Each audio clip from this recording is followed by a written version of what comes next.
mēs atsākam ikgadēju tradīciju jau attiecīgi uz to, lai informētu visus ar to, pirmkārt, ko mēs nodarbojamies ekscelences programmas ietvaros un arī daļai varbūt jaunatnes izlašu ietvaros, ko mēs cenšamies uzlabot savu darbu. Un pamatā mūsu mērķis ir izglītot, tā teikt, basketbola sabiedrību, gan trenerus, gan vecākus ar dažādiem semināriem. Un Ivars skaisti ir sagatavojis jau mums semināru grafiku, kas ir izplatīts arī sociālos medijos. Un es ceru, ka interesanti būs un piedalīsies visos šajos, bet sākam mēs ar tā teikt, ļoti interesantu tēmu manā ieskatā, ko noteikti vislabāk pastāstīs Žanis, Reins un Matīs, kas tam lācītim vēderā, tāpēc, ka teikt, novēlu jums interesantu šo te semināru, lai būtu daudz klausītājiem, arī varbūt atvērtos kaut kādas jaunas šķautnes, katram ko padomāt, kurā virzienā, bet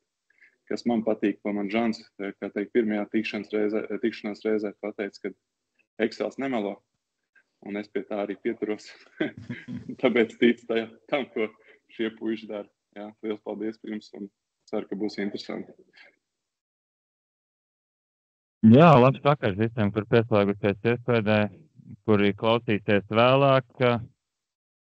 Mēs ar Žani un Matīs šodien nerunās, bet mums ļoti palīdzēja vasarā. Mums bija tas gods palīdzēt un dot kādu informāciju Edijam Šleceram un treneru korpusam saistībā ar Latvijas U16 dalību Eiropas čempionātā. Un laikam mēs tā varam Žani ievadīt, vai ne, tēmu, ka mēs neuzskatām, ka viss, ko mēs šodien teiksim, būtu pasarg Dievs vai nu jāizmanto vai uzreiz jāpiekopj. Ir īpaši jau jaunatnes līgā, kur gal galā var visādas un dažādas lietas sezonas laikā attīstīt un treniņu laikā attīstīt, bet tie ir mūsu dati, kuros mēs ieguldījām lielu laiku, izpēti un kaut kādas arī savas zināšanas, un mēs pasniegsim un pastāstīsim, ko mēs saskatām šajā konkrētajā vecumā, šajā konkrētajā sacensībā kā tādā, ko vēl Žani mēs varam ievadā piebilst. Droši vien, ka jā, gan U16, gan beigās kaut kādas kopējās tendences, varbūt arī kaut kur paralēli, ja mēs kaut ko atceramies, mēs arī tomēr, gan es esmu pie vīriešu izlases strādājis pēdējos 2-3 gadus, un Reins pie Rīgas Zeļiem, tā kā vai pieaugušiem, tā kā mēs mēģināsim iedot tendences, principā pamatāt ar jauniešu čempionātā, kas ir U16, bet arī kaut ko no vīriešu basketbola, jo tomēr mēs jau kaut gatavojam tomēr tam lielajām izlasēm komandām tos jauniešus, un droši vien atšķirības nav daudz, viņas kopumā, es teiktu, manuprāt, kur 90% jau tomēr pārklājās tās analītiskās tendences, tā kā principā kaut kas būs gan no jauniešu, gan no pieaugušo basketbolu, ko mēs zinām, ko mēs redzējām, kur iemācījāmies, lai uzprasījām kādam. Jā. Principā varbūt pat varētu teikt, ka mums tas saturs dalīsies divās daļās, tādās vispārīgās, un lai cik svarīgi būtu arī aizsardzības daļai sāksim ar uzbrukumu kaut vai tāpēc, ka tas palīdz varbūt paskatīties uz lietām no tāda konkrēta skatu punktu un vispār mums ievadīt to tēmu, kādos terminos mēs runāsim. Un tas, ko mēs redzam, ir ekrāna stāviņš no statistikas portāla Synergy, kuru mēs ar Žani izmantojam ļoti bieži, bet kuru nevaram iztēloties vispār kaut kādu basketbola analīzi vai skautingu. Un šis ir skats uz to, kā Latvijas U16 izlase nospēlēja šovasar. Un proti šī platforma palīdz gan uzbrukumu, gan aizsardzību sadalīt, kas angliski tiek dēvēts par play types, tādos uzbrukumu noslēgumu veidos. Un ar rozā krāsā iekrāsot taisnstūri ir apvilkts tā uz aci tā interesantākā sadaļa, abreviatūra PPP, jeb points per possession, latviski punkti uz uzbrukumu. Tam blakus arī ir pavadošais vārds, kas it kā raksturo, cik tas labi konkrētai komandai ir sanācis, bet, principā no šādas vienas lapas var paņemt ļoti daudz informāciju, un, laikam pat loģiski būtu paiet cauri vienai pa vienu. Pirmais skaidrs posts, saīsinājumā possessions ir vienkārši uzbrukuma skaits, kas tā ir noslēdzies. Mēs arī varam pēc tam plašāk izplūst par to, bet, es pieņemu, ka vispārīgi vismaz tev tik skaidrs, ka fotosituācijas, kas noķer bumbu pēc komandas vietas piespēlētais 3 punktu līnijas parasti un izvēlēs par kādu risinājumu transition ir ātri uzbrukumu. Pick and roll ball handler ir pick and roll vadītājs, bet tieši mazais, kas spēlē ar bumbu, miscelēnies, pat varbūt neiedziļināsimies, tas ir vēl atsevišķs temats, postaps un tā tālāk, un tā joprojām.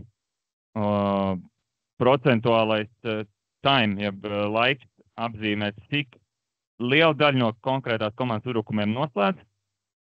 Šādā veidā tas nākamais time ranks apzīmē, kā tas attiecībā pret pārējām komandām konkrētajā turnīrā ierindotos tādā 16. Proti, ja mēs redzam augstajo sadaļu, tad mēs esam 80, ja viss sarindot no 1 līdz 100%, tam Latvijas izlase bija 80% tajā, ka mēs uzbrukums noslēdzām uz spot-up situācijām. Un tālāk jau sakot, tad cik mēs attiecīgi šādās guvām punktus uz vienu uzbrukumu, kā piemēram spot-up situācijās 0,854, kas ļauj mums arī tuvāk labiem galam ierindoties nekā sliktiem, ko mēs vēl, Žani, varam kā tādu ievadu literatūru no šī slaida paņemt. Jā, lai to time ranku labāk saprast, tas nozīmē, piemēram, 80%, tas nozīmē, tur piedalījās, piemēram, 16 komandas, tad mēs bijām starp 20%, starp 4 tur nosacīti, es tā aptuveni saku, starp 4 tā kā labākajām, aptuveni 4. vietā mēs bijām pēc izmantotajiem tā kā spot-upiem. Tālāk jau mēs tur konkrētāk pieskarsimies varbūt kaut kādām, par to miscellaneous plays, tas ir aptuveni, tā īsumā varētu teikt, vienkārši viss, kas neiekļaujas kādā no citām kategorijām, droši vien tā kaut kā mēs varētu aprakstīt viņas, kaut kāds nejaušības, kaut kā tā, jā. Jā, bez mazai, kāds izspēlē bumbu no auta, tā tiek aizķert, un tev tad no zila gaisa kaut kas jārada, tas nav īsti nekāds konkrēts uzbrukuma noslēgums, tā varētu teikt. Bet jā, kāpēc pamatā mums vispār šis bija no sākuma jāpastāsta, jo mēs tajā prezentācijā ļoti daudz runāsim par punktiem uz uzbrukumu, kas vienkārši ir ļoti labs veids un vienkārši tādā matemātiskā ziņā parocīgs veids, kā uz kaut ko skatīties, jo, ja piemēram to pēc spēles pateiks, ka postā mēs uzbrukām 18 reizes un guvām 13 punktus, tie tomēr tādi uz citienu varbūt ir ļoti aptuveni skaidri, kas neļauj tādu konkrētu secinājumu veikt, bet, kad uzreiz viņas izdalīs uz vienu uzbrukumu, tas tev tā vienkāršāk ļauj uz lietām skatīties. Tas ir visobjektīvākais, ko izmanto vispār analītikā. Punkti uz uzbrukumu, nevis tur punkti uz metienu vai kaut kā tālāk, jo ir kļūdas, ir soda metieni, daudz kas cits basketbolā vēl, izņemot metienu pa grozu. Tā kā punkti uz uzbrukumu ir visobjektīvākais, tā kā līdz ar to var ņemt kā pamatu, un no tā ir, principā, visa analītika tur tālāk jau attīstās. Jā. Mēs vienkārši šito, es domāju, parādījām. Ja kādam ir vēlme tam Synergy tik klāt, tās noteikti kaut kā ir īstenojami. Tas nav tik vienkārši viņam tik klāt, bet viņam var tik klāt. Vai kāds varbūt no jums grib ikdienā viņu izmantot, papētīt, vai kāds izlasē, jauniešu izlasēs kādreiz tur būs pa asistentu, vai jau ir pa asistentiem. Tā kā noteikti mēs vienkārši iedodam kaut kādu ļoti īsu pirmo iespaidu par to, ko šeit var atrast, ko var redzēt. Jo varbūt ar pirmo uzmetienu acu šis liekas varbūt kaut kā sarežģīti kādam vai visiem. Es nezinu, es jau neatceros, kāda man bija pirmais iespējas par Synergy. Es vienkārši zinu, ka tagad es ticu klāt citai platformai Second Spectrum, kur ir NBA un Amerikas līgas. Un es arī bišķiņ apjuku pirmajā iespējas tāds, kas tad es esmu pieredzis pie Synergy, un es nesaprotu, kas ir šajā platformā, kur ir pieejams. Līdz ar to mēs varbūt kaut kādu ļoti īsu priekšstatu mēģinājumus iedot, lai varbūt kaut kā bišķiņ vairāk saprastu, ko mēs te pirmajā slaidā uzreiz tik sarežģītu izmetām šeit, jā. Jā, labi, ka to piebildi. Tāda, lai mēs turpinātu kaut kādu kontekstu būvēt, mēs pirms čempionāta kā tāda, gatavojot datu bāzi Edijam, bijām izlēmuši, ka varētu U16 čempionātu kā tādu salīdzināt ar kaut ko, kas mums ir pierasts pieaugušo basketbolā. Tātad abās šajās tabulās, pa kreisi mums ir 5-5 uzbrukuma efektivitāte, pa labi ātru uzbrukuma efektivitāte. Mēs redzam vispirms, cik ACB čempionātā 23. 24. gada sezonā vidēji tādā situācijās uz uzbrukumu tika gūti punkti. Nākamais ir 2022. Gada Eiropas čempionāts pieaugušajiem. Jau mazliet varbūt tāda nenoteiktāka zinātne, skaidrs, ka 24 komandas dažāds komandu līmenis, ļoti maz spēles, tiek aizdīs tā vispārīgi, tā kā noteikti tāda neprognozējamāka vide, bet arī patiesībā iedeva tādu ļoti labu ieskatu, ka diezgan pielīdzināms ACB čempionātam, un tad jau tālāk 18. 19. un tā uz priekšu U16 čempionāta uzbrukuma efektivitāte atkārtotos visu 16 komandu vidējā. pa vidu mums tur bija Covid čempionāts, un 2021. Gada tā Challenger sērija varbūt nesita tik ļoti objektīva. Bet tas mums palīdzēs turpmāk šīs semināra laikā saprast, varbūt pēc kā mēs tiecamies un kā mēs labi redzam vispār U16 čempionāta kvalitāti kā tāda, runājot konkrēti par A divīziju. Sāk vilkt klāt pieaugušo basketbolam, jo es interesi pēc salīdzināju, ka ACB Spānijas līga kopš 18. Gada ir 5/5 uzbrukumos palikusi uz tā paša 0,962. Kamēr, kā mēs redzam, no kaut kāda tendence visticamāk pamatota ir novērojama tajā, ka U16 čempionāta kvalitāte patiesībā kāpj. Un, to skaidru kā tādu mēs varam paturēt atmiņā, ka 0,75, tad teorētiski ir tāds viduvējs, bet drīzāk izdevies uzbrukums 5/5 situācijās. Un ātrie uzbrukumi, protams, ir efektīvāk pats par sevi, bet viņi ir ļoti nozīmīgi šajā vecumā, jo tie patiesībā divreiz biežāk notiek nekā pieaugušo basketbolā, ja to pašu ACB salīdzina. Gan jau mums daudziem no tādas priekšstats jau bija nosēdies zemapziņā kā tāds ticams stereotips, jo patiešām ātri uzbrukumi un tāda bragāšana U16 vecumā ir vēl diezgan izteikti. Jā, un es te varbūt daļēji gribētu, komplimentu izteikt jauniešu treneriem, ne tikai tāpēc, ka tie kopumā mums tie cipari aug, ja? Tas ir kaut kāds nopelns mums visiem, bet es tīri ar acis skatoties, kad sāku tā no 18. Gada vilkt cauri, man jau likās, salīdzinājumā ar maniem laikiem, kad es spēlēju, šis ir daudz labāks basketbols. Un tad es tā pa gadu eju uz priekšu, un es tīri tā vizuāli skatos, un mēs tiešām spēlējam daudz saturīgāku basketbolu.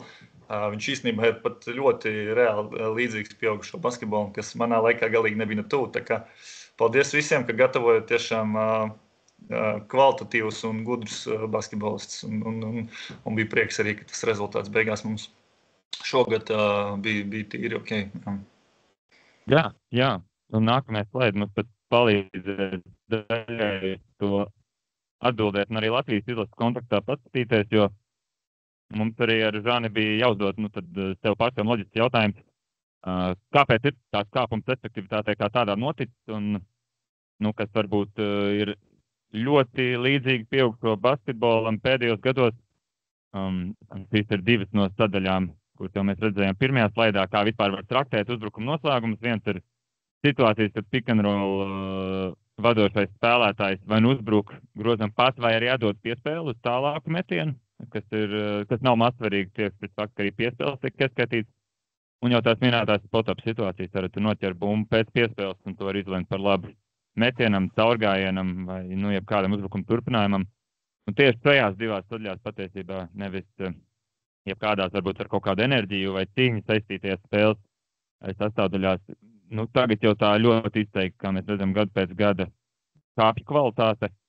Un mums šajā ziņā arī bija līdzības šajā čempionātā ar citām tādām top izlasēm. Latvija, Serbija, Itālija un Turcija bija vienīgās 4 komandas, kas bija top 8 abos no šiem uzbrukuma noslēguma veidiem. Kamēr tāpat Francija un Spānija, viņi tomēr šajā vecumā dominē uz uzbrukuma bumbām, uz ātriem uzbrukumiem un patiesībā pat tādas spēles sastāvdaļas, kuras mēs varbūt asociējam vairāk tādu tehnisko arsenālu un kvalitāti, viņi pat tās neizsila tik labi vienmēr, cik tāpat Latvija.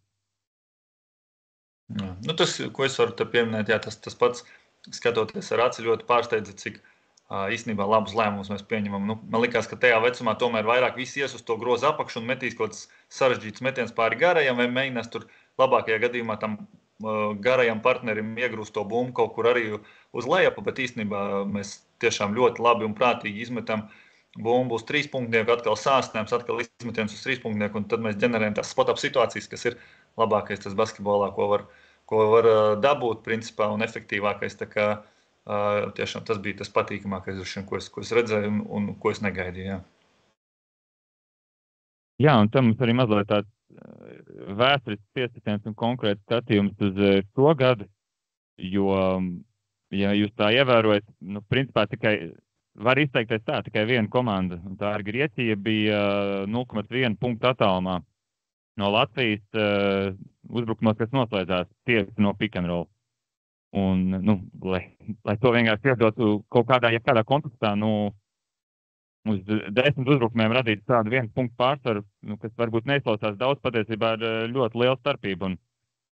Un vēsturiski tā tomēr mums ir U16 vecumā ir lietas, kas nav tik labi padevusies. Mēs varam meklēt dažādus skaidrojumus un tādas varbūt netaustāmas lietas, kur mēs ar Žani pārāk tālu neizmuldēsimies, kas ir saistīti ar to, ka Latvijas kā tāda varbūt vēlāk nobriest, vai arī, ka citām komandām ir lielāks talantu līmenis, tīri tāpēc, ka tās ir kaut kāds basketbola lielvalsts ar milzīgu spēlētāju atlases skaitu.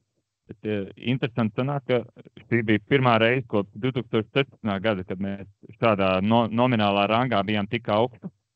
Un toreiz mēs arī bijām pirmajā vietā, un, kā atcerieties, toreiz spēli vadīja Artūrs Žagars un mazliet mazāk arī Artūrs Kurus, kas savā ziņā varbūt arī kaut kā pat apliecina to talantu līmeni, kas bija gan toreiz, gan tagad, un cik tas ļoti svarīgi patiešām ir, ja tev ir spējīgi spēlētāji ar bumbu, kur spēj tās situācijas radīt pārējiem, kā arī Latvijas jauniešu ilustēm, tas var būt tāds barometrs, kas parāda no to konkrēto gadgājumu patiešām var kaut ko sasniegt vairāk.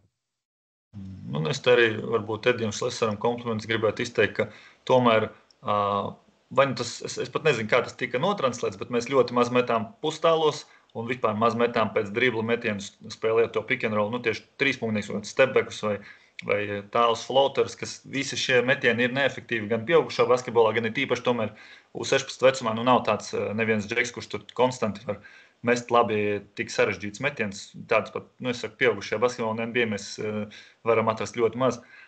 Līdz ar to tas, ka tādi lēmumi vispār tika pick and rollā pieņemti, ka tomēr tas pick and rolls bija tendēts uz to, lai mēs izmetam piespēli uz trīspunktnieku un tā mēs sāsinam un radam tās rotācijas, visas klauzotā, tas tiešām, es domāju, ka tas noteikti ir Edija nopelns, ka mēs spēlējām tā kā gudri, plus, protams, tagad saki, arī tie džeki kopumā šajā izlasē bija talantīgi. Man arī prieks bija skatīties, ka arī pat tos, kurus atskaitīja, skatoties pārbaudas spēles, likās, ka viņi mierīgi visi varētu būt iekšā un neviens nekritā ārā. Jā, tas laikam dubultā jāuztver, ka primāri šī sadaļa būs laba efektivitāte, ja tur ir iesaistīts vairāk kā viens cilvēks, jo varbūt aizpūrstam, kad draudzēs ir bijusi tie spēlētāji, kur fiziski ar bumbu tos pick and rolls izspēlē, bet Grīnvalds, Čerņevskis, arī tas pats aizpūrs metēja lomā, viņi palīdz tam konkrētajam pick and roll ballhandlerim arī dabūt to efektivitāti, jo viņi vienkārši realizē tos metienus, kas tiek radīti no pick and roll. Tā kā šis nebūtu negulstas uz vienu spēlētāju pleciem un to, ko viņš spēj izveidot, bet tā iekavās redzamā piebilde, ka tas notiek ar piespēli, tā ir tikpat svarīga. Varbūt pat reizēm svarīgāk, jo tu vienkārši redz, kā komanda regulāri labas metienus caur pick and rolliem. Vēl viena tāda izteikta tendence, ja mēs runājam par uzbrukumu noslēgumu veidiem, kas šajā vecumā čempionātā kā tādā dominē, lai gan, teorētiski, kā jūs redzat, salīdzinot ar pagājušo gadu ir kaut kāds kritiens bijis, bet, viens gads var tik pakļaut ļoti lielām nejaušībām, un tas uzreiz nenozīmē, ka tas ir kaut kāds fenomens ar kaut kādu tālu ejošu iespēju tā turpināties, bet spēle postā, vismaz šajā vecumā atšķirībā no pieaugušo basketbola, ir parasti bijusi veiksmīga. Atceramies, 0,75 ir tāds vidējais 5-5 uzbrukums, un lielākajā daļā pēdējo čempionātu spēle postā ir to pārspējusi. Bet pie viena jāizceļ ir tādas, sauksim tos par Žaņa un manām aizdomām, ka primāri to paveic ātrauģi, jo, ja paskatās tā individuāli par personībām, kas 18. gadā palīdzēja čempionātam kā tādam uzvīt to video efektivitātes augstu, tad tur ir acīm redzami nākotnes NBA spēlētāji. Usmans Garuba, Alperens un Roko Prkačins bija tie stabulti augstāk, kuri spēja izmantot savu fizisko pārstāku par vienaužiem, kur nav tik nobrieduši. To teoriju mēs nevaram arī galvot, ka tā ir pilnībā precīzi. Varbūt ir kaut kādi atsevišķi gadījumi, kurus mēs selektīvi esam izvilkuši, bet to teoriju teorētiski varbūt pierāda arī tas, ka mūsu komandas izpildījumā postā labi nospēlēties spēlētāji, kuri varbūt ir uzskatām par saviem pretspēlētājiem fiziski pārāk vai pārauguši. Tieši redzat, Aizpurs, Ozers un Grīnvalds aizdīs sekmīgu čempionātu postā. Tomēr, ja mēs spēlējam caur gariem spēlētājiem ar muguru pret grozu, viņiem lielākajā daļā gadījumu spēlējot par tiem pašiem Spānijas un Francijas centriem, tomēr tas tik ļoti nesakmējās, un te vispār arī pieskaroties vēsturē pēdējo reizi, kad mēs postā, kā Latvijas U16 izlases bijām efektīvi spēlējuši, tie bija 2003. gadi. Un, ja atcerieties, tāds spēlētājs Ričards Ļanskis, Gedrovics, tur bija tabulas augstā, nu tad arī it kā to toreiz paveic basketbols, kurus mēs varētu kaut kādā mērogā uzskatīt par ātrstraužiem. Es zinu, ka Žanim tas ļoti mīļš temats ir spēle postā. Nu jā, es te vienkārši gribētu varbūt arī pieminēt, ka principā, kas šajā, it kā tie cipari izstāst tīri, ok, 3 gados ir virs vidējā iemests un viss ir baigi labi, bet kas šajās ciparos Synergy netiek ierēķināts, ir piespēle postā. Viņš nevienmēr viņu ieliek pie tā kā zaudēta uzbrukuma vai neefektīva vai slikti noslēgta uzbrukuma tieši no postapa situācijas. Tā ir vienkārši kļūda. Un tā kā postā vēl iespēlēt, tur mēs nevaram nosaukt kaut kādu konkrētu procentu, cik bieži kļūdās, bet es domāju, visi treneri zina, ka tajā postā iedot nemaz nav tik viegli un salīdzinoši bieži tomēr tās kļūdas notiek. Līdz ar to, es tā varbūt ko pavirši pasakot, es domāju, vismaz 10% gadījumu tā piespēle līdz garajam nemaz neaiziet, un tas šeit nav ierēķināts. Tā kā tas postaps kopumā arī pieaugušajā basketbolā ir ļoti neefektīvs palicis visos līmeņos. Viņš ir zem vidējā praktiski gandrīz vai visur, kur es esmu skaties. Es tiešām neesmu redzējis nevienu līgu, kur postaps būtu virs vidējā, un ir, protams, atsevišķi izņēmumi. Un, tas pats Kristaps Porziņš ir efektīvākais džeks tur NBA vēsturē postapā ar 1,3 punktiem uz uzbrukumu, bet arī pirms tam viņam kaut kad nav ļāvuši tajā postā izpausties. Un tas gluži, ka tas posts nav efektīvs, nenozīmē, ka mēs tagad visiem aizliedzam dot postā bumbu, un vispār tas ir jāizmirst par tādu uzbrukumu veidu. Viņš ir labs, bet tikai salīdzinoši retam spēlētājam. Un arī tur ir jāņem vērā tas ieskaitot piespēles. Tā ir ļoti svarīga šeit sastāvdaļa, jo principā no posta efektīvākais uzbrukums ir, kad garais izdomā izdot piespēli uz 3 punktnieku ārā.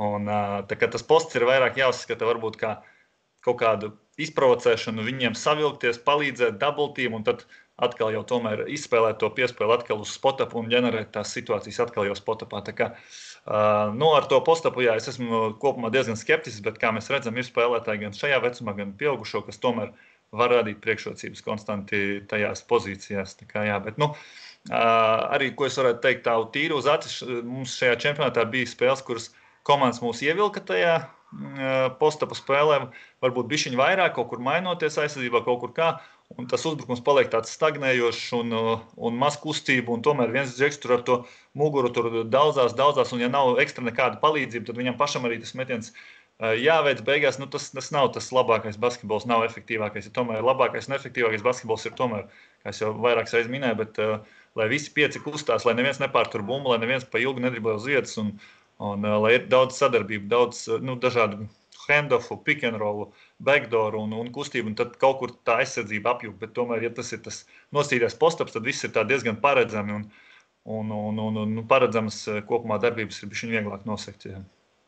Jā, es to papildināšu, pirms mēs ejam uz priekšu. Paldies, ka pieminējat uzsvaru par ieskaitot piespēlēm, jo, lai mēs iedotu kontekstu, tā tīri teorētiski, skaidrs, ka Grīnvalds to izpildīt citādāk, bet teorētiski tajā rādītā arī varētu iekļūt tas, ka, piemēram, viņš spēlē 10 reizes postā, visi 10 reizes izspēlē ārā, un komandas biedri no tā iemet 3 tālmetienus.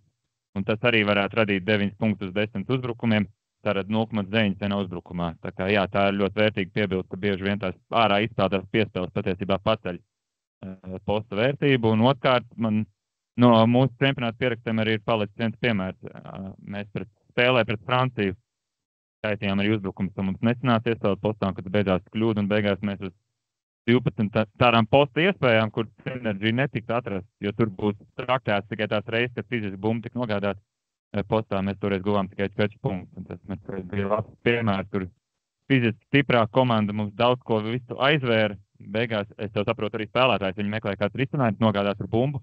Francūži spēja nosakt 1-1, un neviens nenāk palīdzībā, un tad mēs beigās esam patiešām bez maz vai iestrēguši tādā situācijā, kur mēs paši īsti nevēlējāmies spēlēt postā, bet tāds uzbrukums noslēdz. Runājot par piespēles vērtību, jo tas mūsuprāt ar Žani, vismaz to tā izceļ Synergy statistika ļoti daudzās situācijās patiešām uzlabot dažādas iespējamos uzbrukuma noslēguma veids. Lūk, arī ir tabula par šo iepriekš minēto fenomenu vai statistikas rādītāju, ka vismaz 5 pēdējos U16 čempionātos patiešām izspēlēt ārā no posta uzreiz ir uzbrukumi noslēgušies labāk nekā, ja mēs rēķinām visu postaps.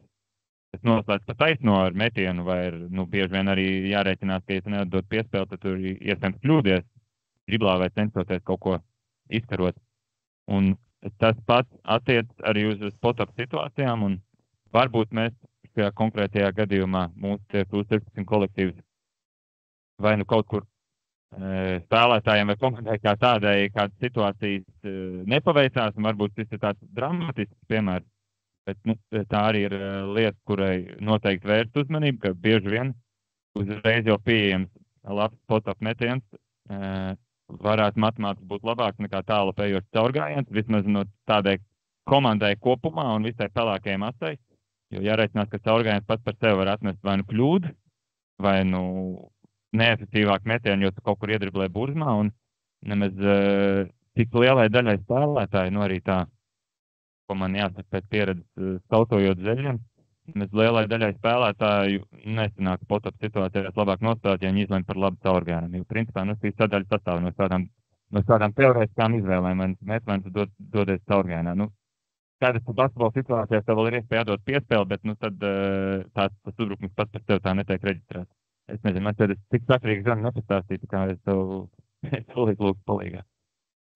Es par to iepriekšējo slaidu vēl gribēju pieminēt, bišķiņ palaid atpakaļ. Tur tā starpība, mēs redzam, ka viņa nav tik liela. Tas īstenībā ir pietiekami liela.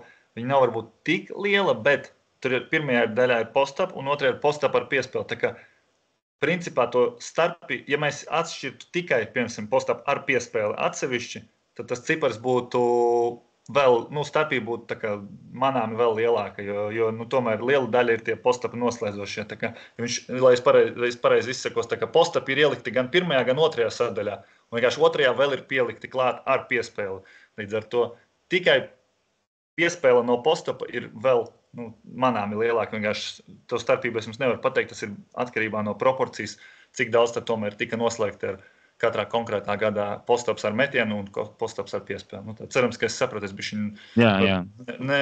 nesuper labi izteicos, bet jā. Un tad lai iedot to kontekstu, varbūt spēlētājs, kas, teiksim, 80% gadījumu uzbruk pats un ir ļoti individuālistisks, un tikai 20% gadījumu izmet to piespēli, un tad, attiecīgi, viņš krietni biežāk pats uzbruk un varbūt arī gremdē uz leju to savu postapu kvalitāti. Varbūt tāds, kas ir izteikti 50-50, un kas lās labāk laukumu un dalās ar bumbu. Bet par spotupiem. Jā, es domāju, ka tu tur visu diezgan precīzi pateici. Tā kā īsumā tas varētu izklausīties tā, ka labāk uzmest varbūt vidēju metienu, varbūt ar nelielu pretestību un roku tur dažreiz sejā, nekā iet cauri, jo tā starpība ir liela gan ne tikai šajā U16 čempionātā, bet vispār kopumā, tā kā tu teici. Principā spot-up metiens no saņemt vienkārši piespēli uz trīspunktnieku un mest. Protams, tevi tur nobloķēs acīm redzami, vai tu tur met kaut kādā disbalansā, tas droši vien nebūs labs metiens, bet jo tu esi labā balansā, tas pretinieks tev stāv un tu viņam met sejā, tas ir reāli visbiežāk labāks metiens nekā jebkas cits, ko tālāk mēģināt izdarīt. Jā, un kas mums vēl jāpiebilst, ir skaidrs, ka mēs apzināmies, ka ir pietiekami daudz spēlētāju, kas var noķert, doties tālāk un radīt nākamo spot-up metienu. Skaidrs, ka nav tā, ka mēs to neskatām vai noliedzam, bet es laikam teiktu, ka tāda vienkāršā morāla no mūsu skatu punkta ir tāda, ka nav tik daudz spēlētāju, kur ir apveltīti gan ar pietiekami labu tehniku, tīpaši mēs runājam par 16 vecumu, gan izvēļu pieņemšanu, lai viņiem tas caurgājiens radītu kaut ko tālāk tehniku. Skaidrs, ka jums visticamāk gan LJBL kontekstā, gan vispārīgā kontekstā vienmēr būs komandā tādi līderi, kas var noķert, uz kuriem varbūt arī būs asāks tas klauzās un kur var aiziet cauri un tādējādi radīt nākamo spot-up situāciju, bet būs pietiekami daudz spēlētāju, kuriem tas caurgājiens visticamāk beigsies jau kaut ko mazāk efektīvi, nekā ja viņi vienkārši būtu uzmetusi. Tīpaši, ja mēs runājam par spēlētājiem, ir pietiekami adekvāts tālmetieni. Arī mēs varbūt varam te kaut kādu no pieaugušā basketbola, ka 3-punktu metiens vispār rada vislielāko to starpību uzvarētajās spēlēs, pēc tiem visādiem 4 factors un visādi vēl tur ir tie sadalījumi. Un, principā, kā mēs redzam, katru gadu komandas, kas ir labākās gan NBA, gan Eirolīgā visbiežāk met ļoti daudz trīspunktniekus arī citās līgās. un 3 punktnieks ir, lai vai cik tas ir sen it kā skaidrs, ka 3 punkti ir vairāk nekā 2, bet tas tiešām ir ļoti daudz vairāk. Un līdz ar to arī pārspīlēt daudz metot 3 punktniekus. Jā, gadās tur sērijas, ka tu vari aizmest garām 12, 15, tas izklausās slikti, un tu noteikti vari kaut kur spēli zaudēt, bet tādā ilgtermiņā, mēs redzam, ka Bostona tur met nenormāli daudz tos rīkņus, kad viņi spēlē vienu spēli vai divas, zaudē, visus kritizē, bet tad, kad ir normāls procents vai labs procents, un, protams, uz 16 čempionātās droši vien mēs redzējām spēles, ka nekrīt un nekrīt, un it kā labs metiens un nekrīt, un viņi var aizmest daudz metienus garām pēc kārtas, bet droši vien tāpat mēs redzam tos 5 čempionātus izējot cauri, ka tas kopējais cipars tāpat liecina par to, ka ir jāmet, ir jāsadzīvo, ja kādreiz nekrīt, un ir jāsadzīvo, jo arī ar citiem uzbrukuma ieročiem mēs arī zaudēsim kaut kādas spēles. Tā kā loģiskāk tad jau zaudēt ar tiem neiemestiem 3 punktniekiem. Protams, nav jāmet no centra, no 8 metriem pēc dribla un stepbekus un tā tālāk, bet tos spot-up metiens, viņi ir jāmet. Jā. Un papildu kontekstam, kur visticamāk mums nav vērts izplūst, bet tā, lai noslēgt varbūt to sadaļu prezentācijā, kur mēs runājam par lietām, kas tajā vecumā ir efektīvs un kas sanāk. Mēs pārbaudījām ar Žani, un tas šķiet ir bez pārsteigumiem, ka uz 16 vecumā ir lielāks īpatsvars uzbrukumiem, kas noslēdz pēc uzbrukuma bumbas. Tas atkal atgriežamies pie tā pat vecā temata par to, ka ātraužiem tas ir parocīgs čempionāts. Par transition situācijām mēs jau runājām, un starp citu, šajā kategorijā ir ietilpst lietas, kur varbūt tā grūtāk ir manāmi sataustīt un kaut kādā kastītā ielikt, bet arī situācijas, kur pēc ierāvienu tu uzbrūc grozam, bet tas pietiekami bieži arī ir vienkārši garais spēlētājs, kas uzturās sodlaukuma tūmā, pieliek soli, saņem sev nomest piespēli un uzreiz uzbrūk grozam. Arī tās ir proporcionāli efektīvāk nekā pieaugto basketbolā, tā kā daudz, kas no iepriekš minētā var sanākt un sanākt mūsu U16 izlasē, bet, diemžēl, pietiekami liela ietekme, no Latvijas pozīcijām es teiktu, diemžēl pietiekami liela ietekme ir tām ātraužu lietām, un uz tām bieži vien tāpat Francija un Spānija arī gūst savus panākumus, jo viņi vienkārši dominē ar ātro spēli, ar atlēkas saviem bumbām un citām lietām, kur tomēr ir vajadzīgi parametri un tāds fizisks briedums. Es varbūt vēl minēšu, ka mēs kopumā pārbaudas spēlēs, tīpaši Lietuvas turnīrā, ļoti dominējām uz atliekošajām bumbām. Mēs tur vācām ap 20 vidēji spēlē, bet mums bija ļoti slikta transition aizsardzība. Visas tās lietas mums tur vajadzēja reini, tā kā nebija sinerģija, protams, pārbaudas spēli, tad mēs tur skatījāmies, skaitījām, un tas it kā ļoti daudz offensive rebound, bet ļoti slikts transitions.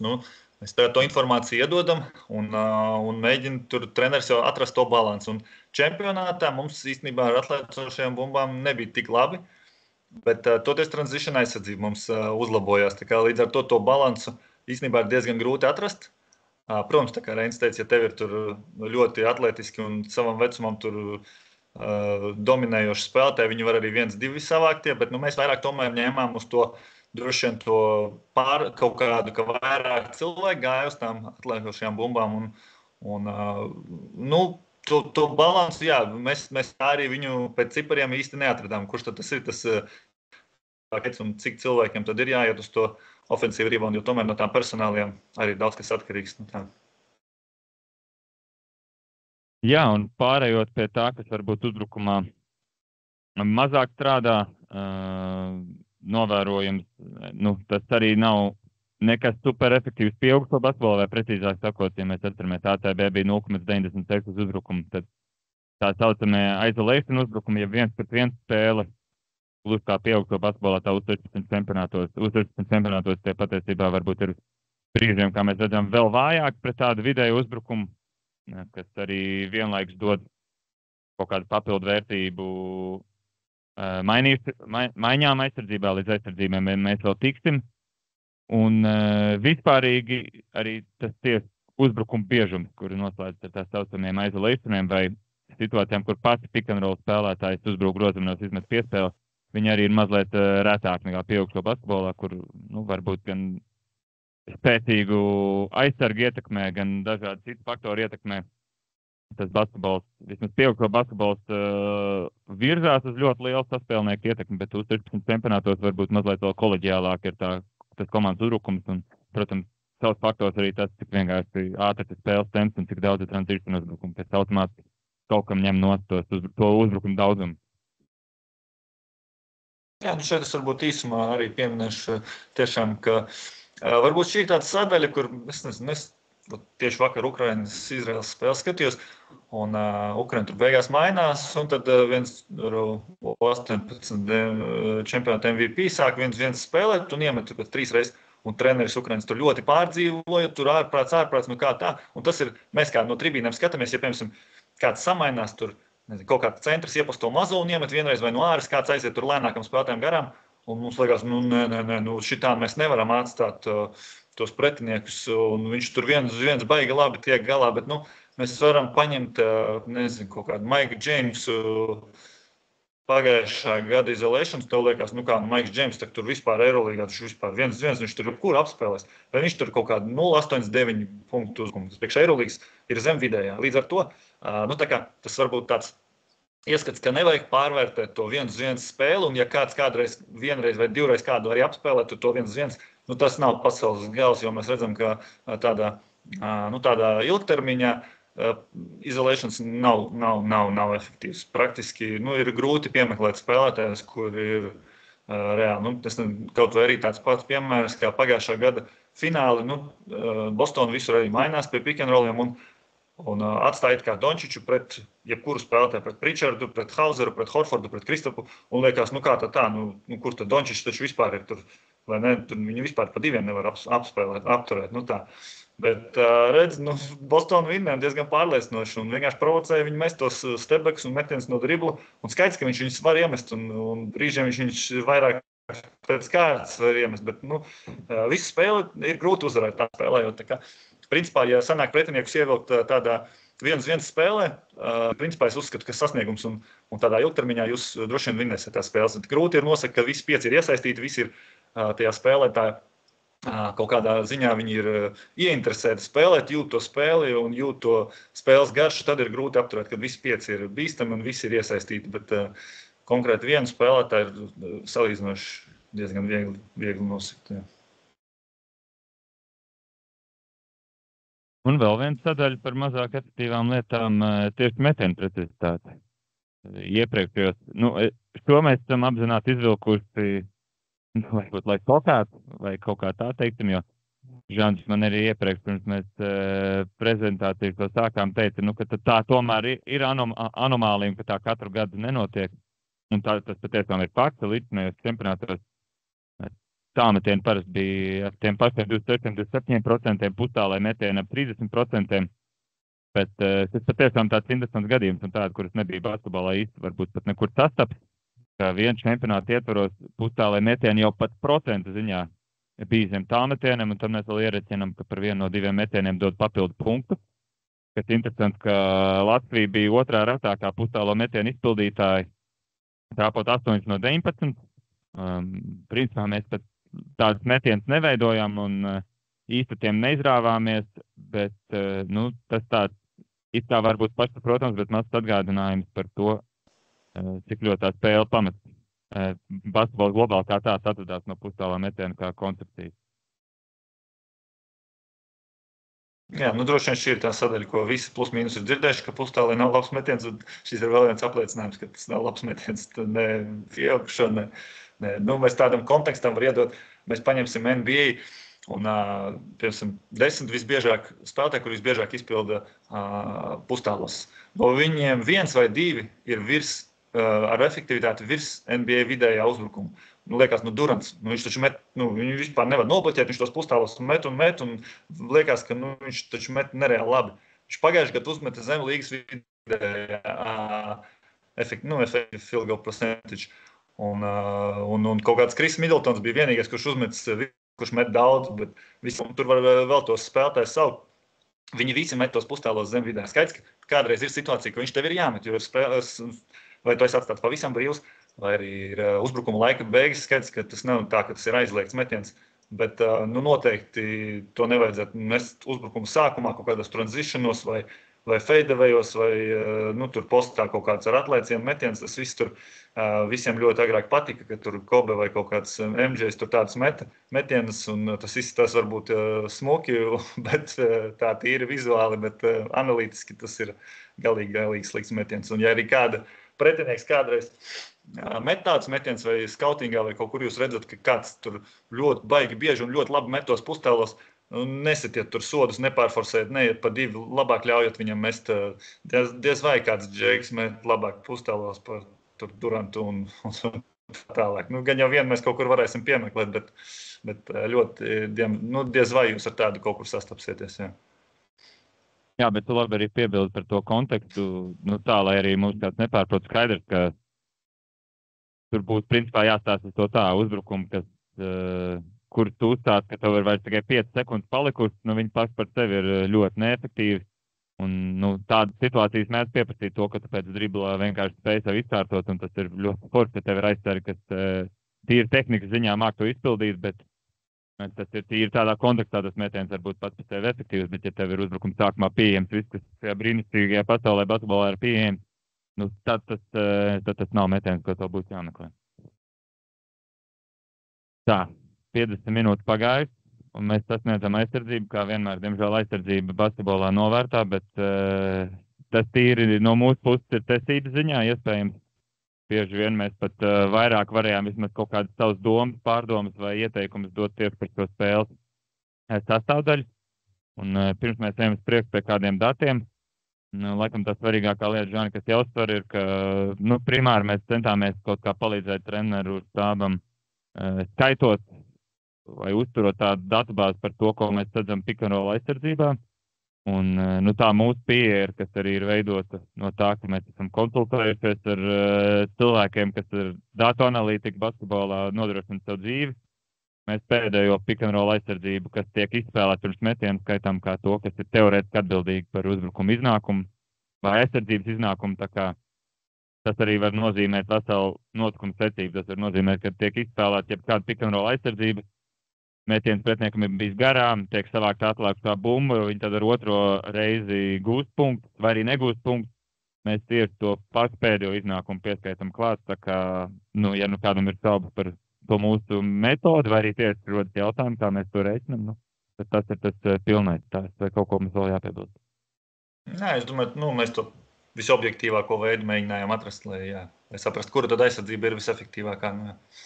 Man tev laikam pirmā roka jādod, jo tu, lai cilvēki arī saprast, kāds darbs tie iegāja. Tu izgāji cauri katrai aizsardzībai, ko mēs bijām spēlējuši iepriekšējos katros čempionātos un nonāca pie tādas datubāzes. Jā, tas ir vienīgais veids, jo Synergy tādu statistiku nesniedz ne par vienu līgu, un tādi dati ir tikai tie manis pieminētajā Second Spectrum par NBA. Un tad, principā, no turienes pirmajiem mums atnāca tā informācija, kad switch jeb maiņa aizsardzībā ir tā kā labākais veids, kā sekt pick and roll. To mums gan teica gan Deans Olivers, kuru tu tā netieši pieminēji, kurš ir pirmais analītiķis NBA, viņš 20 gadus nostrādāja gan NBA komandās, gan ESPN un tā tālāk. Es pie viņa arī kursus esmu izgājis, un Reins ar viņu tiešā kontaktā ir gan viņa grāmatas, mēs tur esam lasījuši un tā tālāk. Tā kā, principā, mums ir kaut kāds tas pirmais, tas virziens tika iedots, un tad mēs sākām skatīties, kā tas notiek. Es izlasē sāku skaitīt, un tā starpība bija arī acīm redzama un ļoti liela, ka maiņas ir labāka aizsardzība gan visos pasaules kausos, gan pārbaudas spēlēs, gan kvalifikācijās, visās. Tā kā mēs gribējām pārbaudīt, vai U16 arī ir kāda aizsardzība, kas ļoti izceļas, un atradām, ka tā ir tā pati, tās ir tās pašas maiņas, kas īstenībā tika sekts ļoti daudz. Agris Galvanovskis izmantoja to kā pamata aizsardzību, tā kā principā tas datu apjoms un uzbrukumu skaits bija pietiekami liels, lai mēs varētu diezgan objektīvi un droši jau teikt, ka maiņas ir labākā aizsardzība. Jā, tā kā tur varbūt paturpina tālāk.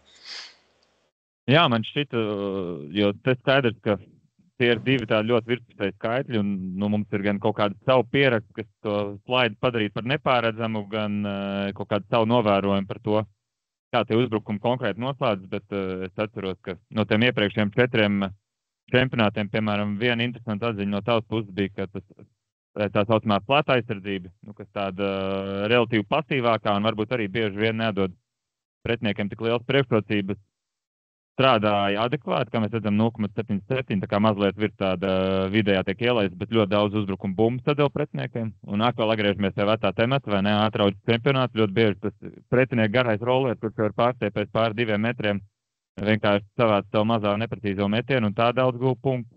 Kuj, pārteicos 0,94 ar ievērojami. Jā, tu pārteicies.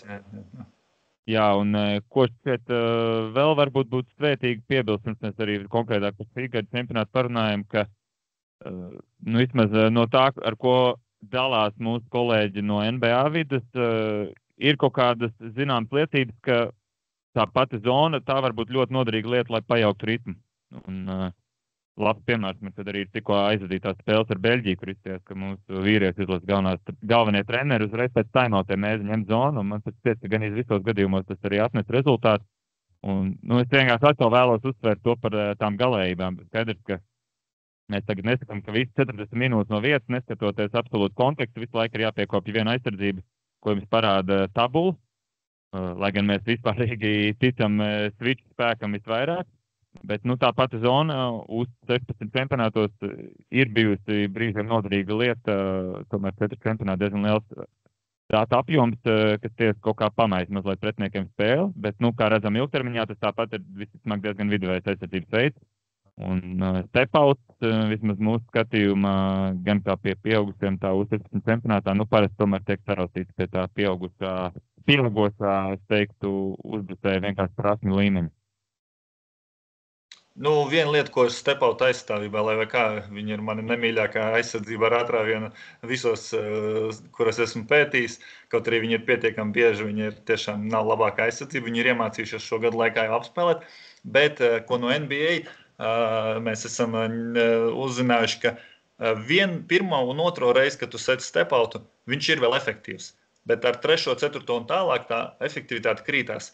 Tas, ja tu uzliec to pārsteigumu, tad tas ir diezgan efektīvi. Varbūt aizsargs nav gatavs, varbūt garais spēlētājs nav gatavs, ka būs tas step-outs viņa apjūk, un tad tu vari gan izprovocēt kļūdu, gan vienkārši to pick and roll varbūt izjaukt. Bet tādā long-termā step-outs galīgi nav. Un arī zona ir principā kaut kādā ziņā līdzīga, ka viņa brīžiem uztais to apjukumu, ka pretinieki varbūt nezin, kā viņi nostājās, sāk spēlēt kaut kādas kombinācijas, kas varbūt zonai nav atbilstošas un tā tālāk. Jā, man liekas, ka es kaut ko vēl aizmirstu, bet vēlāk atcerēšos pateikšu, ko es gribēju vēl teikt. Mums jāpaturpina noteikti par šīs vasaras uz 16 čempionātu, jo... Sorry, es atcerējos. Viena lieta, ko Reinis jau teica, bet es vēlreiz gribu uzsvērt. Mēs ierēķinām atlecošās bumbas pēc šī metiena, jo man ir bijuši treneri, viņi tu pasaka, šitam es neticu, jo pie switcha taču gan jau tas garais to mazo tur uz ofensīvu reboundiem tur izdemelē un iemet, un jūs to neskaitat. Nē, mēs to skaitām, ja tādas situācijas notiek, mēs to ieskaitām, un ar visu to switch ir gandrīz 2 reizes labāks par step-out, vismaz šajā gadījumā, bet arī pieaugušo basketbola starpība ir diezgan liela. Jā, un arī, lai iedot pavisam trakāko piemēru, ja viņš tur, tas mazais tiek nospiests, garais strāds atlaukšo, pret viņu tiek uzsist piezīme, tad viņš met 2 stodmetienus un iemet varbūt 1, varbūt 2, arī to mēs ieskaitam, tas viss kopējais uzbrukuma konteksts iet līdzi. Lai papildu mēs arī pastāstītu, mums šajā U16 čempionātā no mūsu puses, protams, ēdiem var slasīt par to, kā viņš uz to skatījās. Mums tāda savu veidu debata ar Žani bija skatoties attālināt un visu reiķinot un sekojot līdzi par 2 veidu switchošanu, jo iepriekšējos 4 čempionātos tas pat laikam nebija tik aktuāls temats, bet mēs jau šos ar pārbaudas spēlēs nonācām pie tā, ka ēdiem bija tādi 2 konkrēti principi, kā viņš to piekopa. No kuriem viens bija switch over, kur tāds teorētiskais pozitīvais bija tas, ka mazais varbūt pārdalē pāri aizsargam, un viņš no sākuma nodomā, ka pretinieku garais spēlē tā saucamā plāta aizsardzību, pēc tikai pārsteigt, ka patiesībā viņš tālu ir atsāpies, un tas pārtop switchā. Es īreiz saprotu, un lai arī mūs edīs paturēt uz nākamo vasaru, es nebūtu tagad neteikt, ka šis viens čempionāts un tāds relatīvi mazs uzbrukuma apjoms pierāda, ka tas ir, ka viens switch ir labāks par otru, bet tā ir tomēr kaut kāda lieta, ko mēs ar Žanu noteikti arī turpmāk pavaktēsim tālāk. Viena čempionāta kontekstā mums tas switch under strādāja labāk, jo tas nedēļ, es tā subjektīvi teiktu, tas nedēļ tik daudz iespējas mazajiem iestrieties. Varbūt tas ir tāpēc, ka mēs satikāmies ar ļoti spējīgiem mazajiem, ar to pašu Ziļu Etinu spēlējām, un Turcija 2 reizes, kurš ir jau spēlējis tur bez mazā Eirolīgas līmenī. Somi man šeit pret visu over kaut kādu tāmtienu samet, jo tas iedod mazliet to brīvo vietu. Varbūt tā ir sakartība, bet, varat pieņemt zināšanai, ka kādā vienā čempionātā mums svičošana zem aizsēgas, tas, kas ļauj garajām ātrāk uznākt virsū, tas tomēr nostrādāja labāk. Jā, man arī Switch Under, protams, manām labāk patīk tīri gan vizuāli, gan pēc skaļiem, bet ko es vēl gribēju pieminēt, ka par tām atliekošajām bumbām, ka lielākai treneru daļai liekas, kā es jau minēju, ka pēc Switcha noteikti visvairāk tās bumbas savās, tur mēs iedodam kaut kādu pārsvaru garajiem pret mazo, bet mums vismaz ir NBA cipari, Reinim ir cipari no Latest līgas, un cik tu mani palabo Reini, bet vismaz NBA, Switch ir kaut kur pa vidu pēc atliekošo ofensīvu rebound tā kā atdošanas. Un tā nav tā kā aizsardzība, kura izceļas ar to, ka pretinieks tagad savāks vairāk atliekošās bumbas. Tas ir varbūt tāds kaut kāds mīts, kurš nav īstenībā patiesība. Man liekas, kā tur ir Zeļos, man liekas, pēdējais, kad tu man teici, ka tas arī ir tāpat, vai ne? Man tagad jāstāsta, man darba devējs Edgars nedos pa pirkstiem.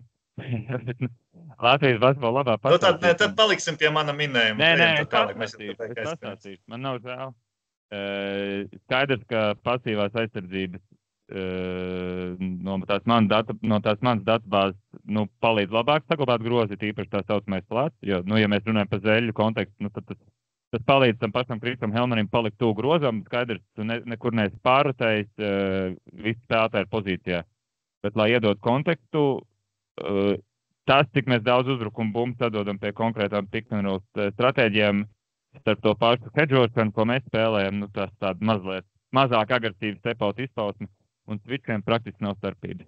Proti, teorētiski varētu domāt, ka tas hedžs ir kaut kāds rotējošāks, ka vairāk spēlētāji ir kustībā, ka viņiem tas palīdz visur izskriet līdzi un ka mēs aktīvi nosaksim, bet tikpat daudz, cik mēs atdodam bumbas pie switchiem, tikpat mēs daudz atdodam pie hedža, tā kā es arī tā vispārīgi teiktu. Ja vien nesedz kaut ko super pasīvu, tad Latvijas-Igaunijas līgā, acīm redzot, tas neietekmē to, cik tu atdod uzbrukumu bumbas. Un, galu galā, kā mēs redzam, vispārējais uzbrukuma iznākums pie switchiem ir bijis veiksmīgāks.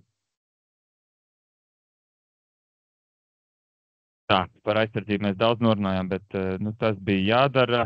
Tā, un šī ir tāda prezentācijas noslēguma sadaļa, tomēr mēs stundas un norunājam. Es ceru, ka mēs labi kaut kādā laika limitos iedaramies, ko es varētu teikt nosaukt par tādām Žaņa ātrajām atziņām. Tu, Žan, te pārņemsi komandēs mani un es piebildīšu, kur man būs tas piebilstams.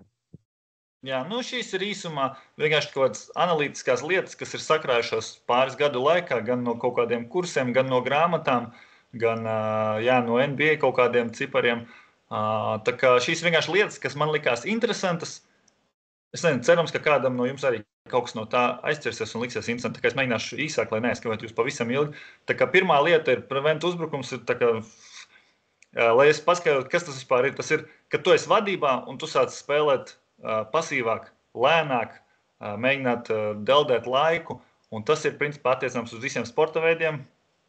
To es informāciju atradu, kur bija visi sporta veidi gandrīz apkopot, un principā tā ir korelācija visos sporta veidos, ka tā principā darīt nevajag, bet, diemžēl, mūsu psiholoģija vai es nezinu kas, mums it kā liek tā darīt. Es domāju, ka jūs esat ļoti daudz spēles redzējuši, vai varbūt pēc šīs informācijas uzzināšanas pasakojat līdzi, cik bieži tas tiek darīts sportā, un tas ilgtermiņā tas nepienes labumu. Tā kā principā es zinu, ka pagājušajā gadā tur kaut kāda Indiāna visu laiku viņam treneris starplaikā vai puslaikā visu laiku teica, spēlēm tāpat it kā mums būtu tur -20, kaut arī viņam ir +30. Jā, liekas, pie +30 treneris varētu teikt, Džeki mierīgi vai ne, tur parīt spēle vai kaut ko tādu un tā tālāk. Bet viņš visu laiku, visu sezonas garumā, un tāpēc viņiem arī bija sezonas beigās otrs rezultīvākais, efektīvākais uzbrukums. Bet ilgu sezonas daļa arī bija pirmais efektīvākais uzbrukums. Tomēr, jo tu sāc spēlēt ilgāk, kā mēs jau pēc tam minējām, jo lielāka iespēja, ka tu kļūdīsies vai nonāks pie beigās piespiedu metienu kaut kāda slikta. Tā kā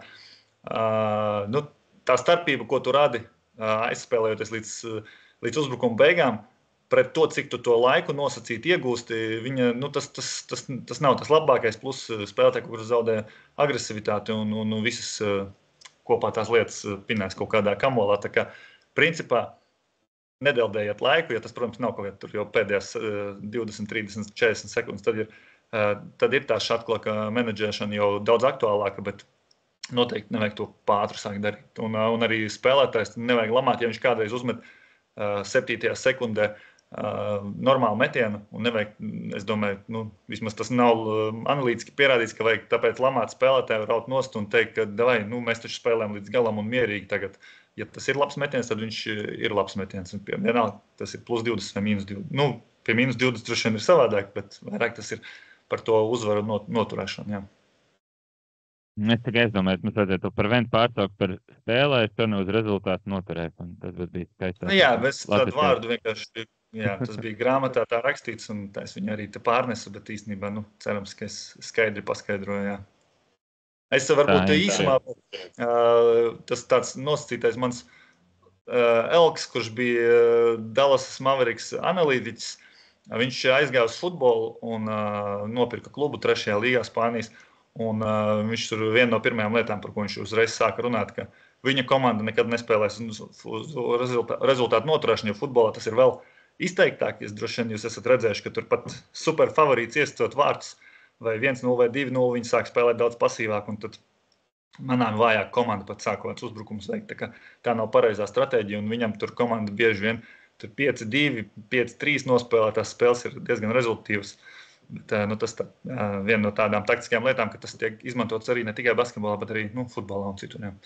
Tad, nākamais true shooting, svarīgākais. Tā kā ir faktori, tas pats Denis Olivers ir izdomājis, 4 faktori uz uzvaru tā kā nozīmīgumu. Kā mēs redzam, true shooting ir 87% tā kā ietekme uz uzvaru. Ko es varētu varbūt visvairāk no tā visa izvilkt? Ir tas, cik tomēr svarīgi, vai spēlētājs var to bumbu iedabūt grozā vai nevar. Sodi metieni, lejapi, 3-punktnieki. Mēs varam redzēt ļoti bieži basketbolā, viņš ir baigais kāpātājs, viņš ir tur tāds, viņš ir šitais, viņš man to var izdarīt, jā, viņš tur nevar trāpīt, bet viņš tur dara to un to un to un to. Bet basketbolā vissvarīgākais ir iemest un pēc iespējas labāku procentu, jo katrai komandai ir tie nostītie, tur 70, 80, 90 uzbrukumi, viņi ir pēc iespējas efektīvāk jānoslēdz. Un, viņš varbūt izkapāja to vienu neitrālo bumbu kaut kur, vai viņš tur mazāk kaut kur tur nostīti kļūdījās, vai uzbrukuma bumbas ir efektīvas, bet tāpat nosacīti beigās, tāpat tā bumba ir pēc iespējas tā kā vērtējiet lietas tā kā atbilstoši šim, ka tomēr tā metiena precizitāte ir vissvarīgākā lieta, nevis, vai viņš to bija noskaņojies vai nenoskaņojies šodien, vai kaut kādas tādas lietas, jā. Es to papildināšu, Žani, par to metodoloģiju. Īsāk sakot, Dīns Olivers vienkārši ir rēķinājis iznākumus entajām spēlēm, un 87% gadījumu vienkārši uzvarējis ir tie, kas meta labāk procentu, un otrā papildinošā lieta, true shooting procents, ko mēs ar Žanu parasti izmantojam, vienkārši ierēķina 3-punktu metienus kā pusotru metienu, ja pusotru reizi vērtīgāk, jo kā jau mēs zinām, ja ir viens spēlētājs, kas iemet 4 no 10 2-punktniekiem un otrs iemet 3 no 10 3-punktniekiem, uz papīra, ja mēs rēķinām pēc parastā metiena procentu, ja procentu metienos no spēles, tad kā viens izstās labāk par otru, bet patiesībā 3-punktnieki rada lielāku vērtību, tāpēc true shooting ir metienu procents, kas apvienos tos divus, plus arī ieskaita sodu metienus. Viens sodu metiens 0,5 no metieniem. Tā kā skaitļu savārstījums 87% gadījumu tāpat ir nozīmīgāk. Cik ļoti fiziski mēs tur uz uzbrukumu bumbām vai ko citu vinnojām, 87% gadījumu tomēr tie, kas visprecīzāk vienkārši izpild metienus uzvar. Un tas nenozīmē, ka tam pārējiem nav nozīme, un skaidrs, ka aizsardzība un taktika un vispārējais jau veido to kontekstu, kas rada pie viena labas metienas, bet beigās to tie metieni jāspēj arī vienkārši trāpīt grozā. Kaut kā tā, vai ne? Es varbūt vēl vienu tomēr lietu, lai kā mēs aizkavējamies. Šogad NBA uzbrukuma bumbas ir negaidīti vairāk spēles izšķīruši.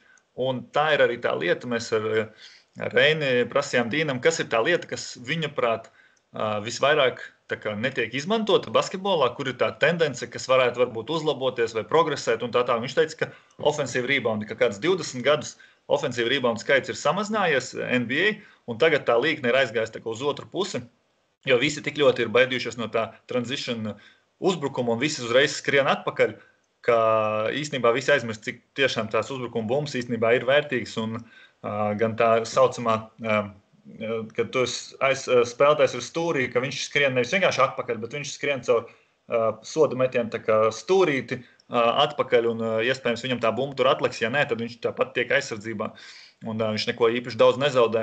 Un tādas vienkārši lietas, ka ir arī eksperimenti, kur gandrīz vai visi iet pēc ofensīva reboundiem un pagaidām tas vēl nav varbūt apstiprinājis, ka tas ir baigi izdevīgi, bet tomēr tā ir tā lieta, kura tendence aug un tam jāpievērš uzmanību, kā viena no lietām, kas tomēr kaut kādā ziņā ietekmē to spēli. Tīpaši jau 16 vecumā, kur mēs redzējām, ka bija komandas, kas pret mums savāc vai pret citiem 20 ofensīva rebounds un vidēji tas viens uzbrukums pēc ofensīva rebounda ir efektīvāks par vienkārši parasto halfcourt uzbrukumu.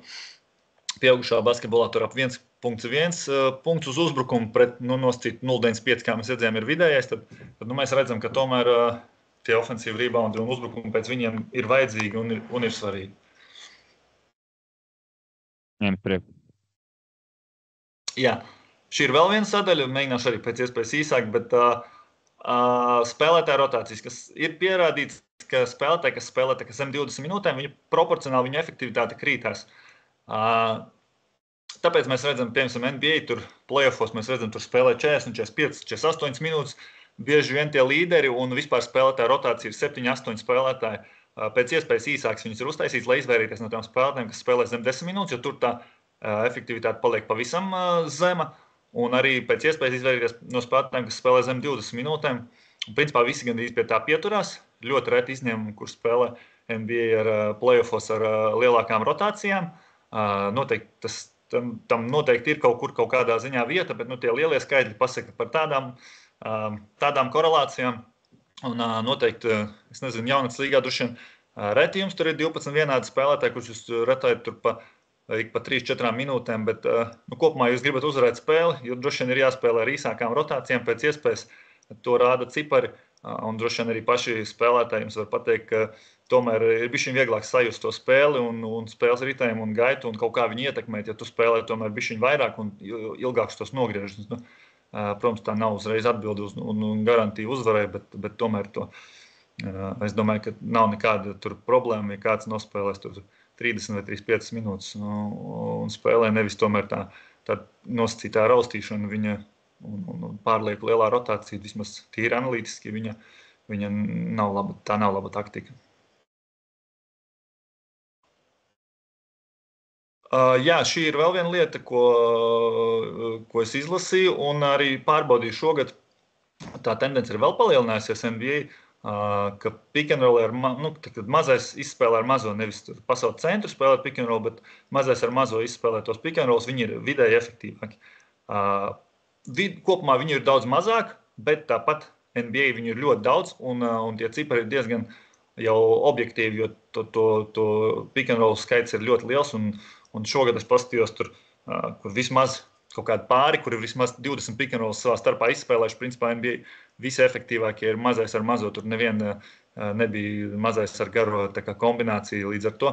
Es droši vien varētu pateikt, kāpēc tas varētu būt izdevīgi, tāpēc, ka bieži vien mazie var uztaisīt ghost screenu vai noslipot kaut kādā veidā to screenu un daudz tādu neparedzamu lietu, ko var izdarīt mazais ar mazo spēlējot un ar garo, tur tomēr ir varbūt nedaudz paredzamāki tie pick and rolli un arī atstrādātākas aizsardzības, bet bieži vien mazais ar mazo rada kaut kādu lielāku, varbūt, iespējams apjukumu. Tā. Man šķiet arī tas, ka, piemēram, mēs izmantojam no NBA, bet Latvijas izlase kā piemēru, kur mēs arī, pieauguši izlase pietiekam daudz visādu ghost suit vai tos mazais izspēlē, ka mazie vienkārši pats par sevi pēc pozīcijas nav pieraduši aizsargāties tajā situācijā, kur tu nosacīsi paliec pa lielo un tev jāspēlē lielā loma pick and rollā. Un es domāju, tas pārsteiguma efekts un tas pēkšņums arī rada kaut kādu pievienoto vērtību. Es tikai no savas puses piebildīju, ja mēs metam tādu ļoti tālu tilpu atpakaļ pie tā, ka mēs bijām efektīvākie pick and rollos aizdītie uz 16 čempionātā. Skaidrs, ka tur arī no Edija puses, no viņa stāva puses, Normund Litvika un Sand Buškavits pietiekam liels darbs ieiet un iegāja tajā plānošanā. Tas nenozīmē, ka mēs tagad spēlējām augstā parasto 1-5 pick and roll un tā tikām līdz rezultātiem, bet, principā tāda sadarbība variēšana, gan tā saucamās Spānijas pick and roll, kas bija ļoti piekops mūsu 16 ilustēm, vispār arī tāda pasaules basketbola pārņēmis, gan tevis minētie mazais pick and roll. Dažādība noteikti arī palīdz. Un tas, kas konkrētos kādos slaidos redzams, tas nenozīmē, ka vienkāršākās pick and roll izpausmes ir efektīvas. Skaidrs, ka tā dažādība un sarežģītība, kas tajos ieiet, arī vienkārši bieži vien pacer to efektivitāti, un kāds, kas spēlē ļoti vienkārši, viņi tas pats rezultāts nesniegs, es domāju. Un tas jau uz daudzām no tiem slaidiem attiecas, bet tā tāda lieta, kas gribēju piebilst. Jā, vēl es varbūt īsumā, ka šogad NBA ļoti daudz es redzu, ka uzbrukuma sākumā jau kaut kāds gārds uzliek saspēles vadītājiem to muguras bloku vai noslipo vai nogausto to skrīnu un jau tā kā uzbrukuma sākumā mēģina radīt kaut kādu nelielu apjukumu vai pārsvaru. Ja tas nesanāk, viņi vienkārši turpina to uzbrukumu, bet bieži vien jau pašā sākumā var rasties kaut kāds neliels pārsvars, tīpaši, ja nāk spēlētājs ar vājāku aizsargu un uzreiz tur kaut kur pie centra vai augstu uzliek to bloku, tad teorētiski kā minimums jau, ja viņi samainās, tad tavs saspēles vadītājs paliek pret vājāku aizsargu un tad atlikušo uzbrukuma daļu viņš jau var kaut kādā veidā mēģināt arī to izmantot. Tas tā kā tāda viena no tendencēm, ko es ievēroju šogad vairāk, jā. Jā, jāapniec mūs klausīties, mēs esam sasnieguši pēdējo bezmazliet garāk iztirzājumo tēmu. Man šķiet pietiekami arī interesanti. Jā, šī ir lieta, kas, manuprāt, viņi ir jau tā kā 2 for 1, lai jūs saprastu, tas ir tā kā mēģināt dabūt ceturtais beigās 2 uzbrukumus pret pretinieka 1 uzbrukumu. Kopumā šī analītiskā tā kā tendence ir jau diezgan sen NBA ir izplatīta. Eiropā es viņu redzu ļoti reti, un es joprojām nesaprotu, kāpēc. Jo jebkuri cipari apliecina, ka visbiežāk 2 metieni ir labāk par 1. Gan analītiski, skaitliski, gan tīri, manuprāt, uz aci, bet ļoti liela treneru daļa man neskapēc saka, ka viņi grib vienu labu un pacietīgu uzbrukumu, un ka tas būs labāk, bet neviens cipars man to neapliecina. Un šī ir vienkārši viena no tādām, kā NBA, viņi aptuveni tās lietas dara. Man bieži treneri pasaka, es gribēju, bet kaut kā man komanda nesaprata, nedzirdēja man un tā tālāk, bet piemēram, varbūt kaut kāds kompliments Mārtiņam Gulbim. Es redzu, ka viņš ir vienīgais treneris gan izvēle Latvijā, kurš to reāli signalizē. Viņa komanda ir apmācīta un viņi to vienmēr dara. Tā kā kāds skatīsies tur viņu spēles, tad pavērojiet, ka viņš to dara. Un tas ir nozīmīgi, jo viens liekas metiens ir noscīt 1 punkts. Ja tu katru reizi tās ceturtdaļas tomēr samanedžē tā, ka tu vari dabūt tos ekstra punktus, kas spēles beigās var būt izšķirošie uzvarējumi. Tā kā principā, kā es to redzu, lai varbūt vieglāk būtu ideāli to metienu, lai dabūtu tā kā vēl vienu uzbrukumu, ir izpildīt ap tam nosacītām 3-2, 3-6 sekundēm, lai tev nosacīti paliek tad vēl tās aptuveni 8, 10 sekundes, 12 vēl pēdējām uzbrukumam, lai nosacīti tu neļauj pretiniekam arī izpildīt to 2 for 1. Bet tā kā viņš ir ļoti rets mūsu platuma grādos, tad varbūt var pat nenovilkt un nemest tajā 32. sekundē, bet var izmest bišķiņu ātrāk. Bet noteikti nevajadzētu mest tur un gaidīt līdz pēdējām sekundēm, tad uzmest kaut kādu, lai paliek tur, 26. 28. un tad nosacīti, gan tu izpildīji visbiežāk sliktu metienu pēdējā sekundē uzbrukumu, gan tev vairs nepalika pāri vēl vienam uzbrukumam. Tā kā es domāju, šeit aptuveni ir rakstīts. Es domāju, ka visiem plus mīnus ir skaidrs, vienkārši signalizējat, kad jūtat, ka jūs varat to 2 for 1 realizēt. Un es ieteiktu to visiem darīt jau no jauniešu vecuma, lai cilvēki saprotu, ko jūs no viņiem prasat, bērni saprot, un lai viņiem jau kaut kur smadzenēs sastājās, kā ir jāizvada tās ceturtdaļu beigas. Tā. Un arī es varbūt īsumā, ka man bieži vien, kad saka, tur vajag vienu pacietīgu uzbrukumu, bet ja mēs paņemsim tur pat kaut kādu sliktāko, piemēram, ir tur 6 sekundes, un liekas, 6 sekundēs, baigi slikts metiens, bet varbūt jauniešu vecumā varbūt nebūs jums tur meistarīgs spēlētājs, kurš var, bet tādā pieaugušo vecumā mēs paņemsim tur, lai Lomašs pārdriblē un 5 sekundēs uzmet 2 reiz to 3 punktnieku sejā. Tas tāpat beigās būs efektīvāk nekā viens parasts uzbrukums. Pat ja mēs rēģināsim, ka viņš tur ar noscītiem 15 vai 20% tādu metienu var realizēt, tad tāpat tas beigās saliksies punktu izteiksmē efektīvāk nekā viens parasts uzbrukums. Jā, es gribēju piebilst, ka mēs jau neesam par galējībām. Jebkurā gadījumā var jau uzstākt to nosacīto 2-for-1. Ja tu redz, ja jūt, ka netiek atrast labs metiens, tad tev nav obligāti jāizpild principu pēc. Bet, tā otra galēji bieži pierāda sev kā vēl absurdāk, arī, lai atsauktu atmiņā nesenās spēles. Kad Beļģija arēnā Rīga 3. ceturdaļā bija izcila laika perioda, lai izspēlētu 2-for-1. Tā vietā Obas Okons nogaidīja pēc centra līnijas, un kuram 19 atlikusām jau uzmet ļoti sarežģītu metienu pēc dribla. Tas ne pēc matemātikas redz kādu loģiku, ne tev tā ilgāk gaidīšana deva kādu priekšrocību. Principā viņi iztērēja laiku, lai uzmestu ļoti sliktu metienu, un palika ar Latviju 1-1 uzbrukuma skaita ziņā, kamēr rīkojieties ātrāk, tu vari izmest kaut ko tikpat sliktu, bet vismaz zini, ka tu pie bumbas atpakaļ. Un, te jau tāda tālāk kosmonautika, Žan. Šis ir varbūt tāds pavisam lieta, lai varbūt jums kaut kādā ziņā pavērt vēl, ka ir lietas, kuras neviens nedara, bet viņas tīri analītiski un matemātiski strādā. Un es esmu prasījis pat īstenībā Bostonas cilvēkiem, piemēram, par tādu lietu kā šī. Un viņi teica, jā, mēs zinām, bet mēs to nedaram, tāpēc, ka mūsuprāt tas varbūt daļēji basketbola gatavs un tas varbūt kaut kādā ziņā bojā spēli. Un es pat konkrēti vispār šim gadījumam īstenībā pat piekrītu, bet tā ir viena no lietām, ko var izmantot. Es mēģināšu ļoti īsāk tur paskaidrot, tā kā jūs esat aizsardzībā un pret jums pretinieks uzbruk, un viņam ir palicis viens uzbrukums. Visa pasaule vienkārši spēlē aizsardzībā, vai ne? Bet matemātiski ir labāk uzsist sodu, kas iedod pretiniekam. Ko tu saki? Ja ir robeža, protams, tas viss strādā. Jā, norma, var arī 2-3 uzsist un to normu ātri dabūt, bet nosacīti. To atdod pretiniekam 1,55 points per possession. Tas ir vidējais ar kādu precizitāti met. Tur tiem nosacītiem 70, tur kaut kādiem procentiem met sodu metiens. Un tev paliek vēl viens uzbrukums pretī, kas ir vidēji, tur mēs paņēmām šeit kā piemēru 0,9 punktu uz uzbrukumu. Tātad šajā situācijā, šajā tā kā treidā, ko tu samaini, tu zaudē 0,65 punktus uz to vienu notikumu, tā kā, uz ceturdaļas beigām. Nevis 0,9, ja tu vienkārši viņam atļauj uzbrukt pēdējo uzbrukumu. Tā kā principā tu esi uzvarētājs šajā treidā, un tādus treidus var taisīt. Protams, tu vari atrast vājāko pretinieka sodmetienu izpildītāju, kas nemet ar tiem 70%. Es domāju, ka katrā komandā to var tādu atļaut, un tad tas pārsvars, ko tu iegūst, ir vēl lielāks.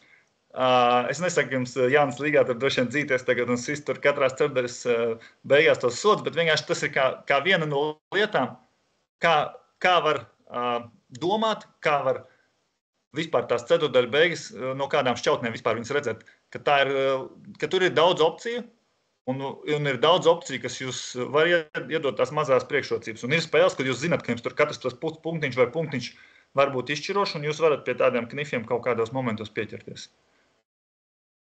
Jā, to paturam, man šķiet labāk spēlēt pret kaut kādiem, kaimiņiem Lietuviem. Vēl būtu jādara, bet kā Žans teica, tas varbūt tāds piemērs radošai domāšanai, un man prātā nāk tā pati Oklahoma, kas ir tāds interesants eksperiments, kuri sezonu NBA ceturdaļu beigās visu laiku sūta pretinieku labākiem spēlētājiem otru cilvēku virsū. Tādējādi panāk lēmumu pieņem kāds sliktāks spēlētājs, tādējādi ļoti bieži panāk pretinieks sasteigt izmet pirms laika, un tā viņi tiek atpakaļ pie bumbas un dabūs tev vienu uzbrukumu.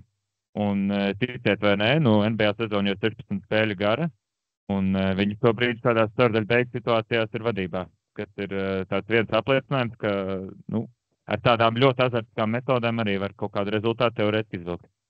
Jā, tas, lai visi saprot vadībā, tas nozīmē teorētiski.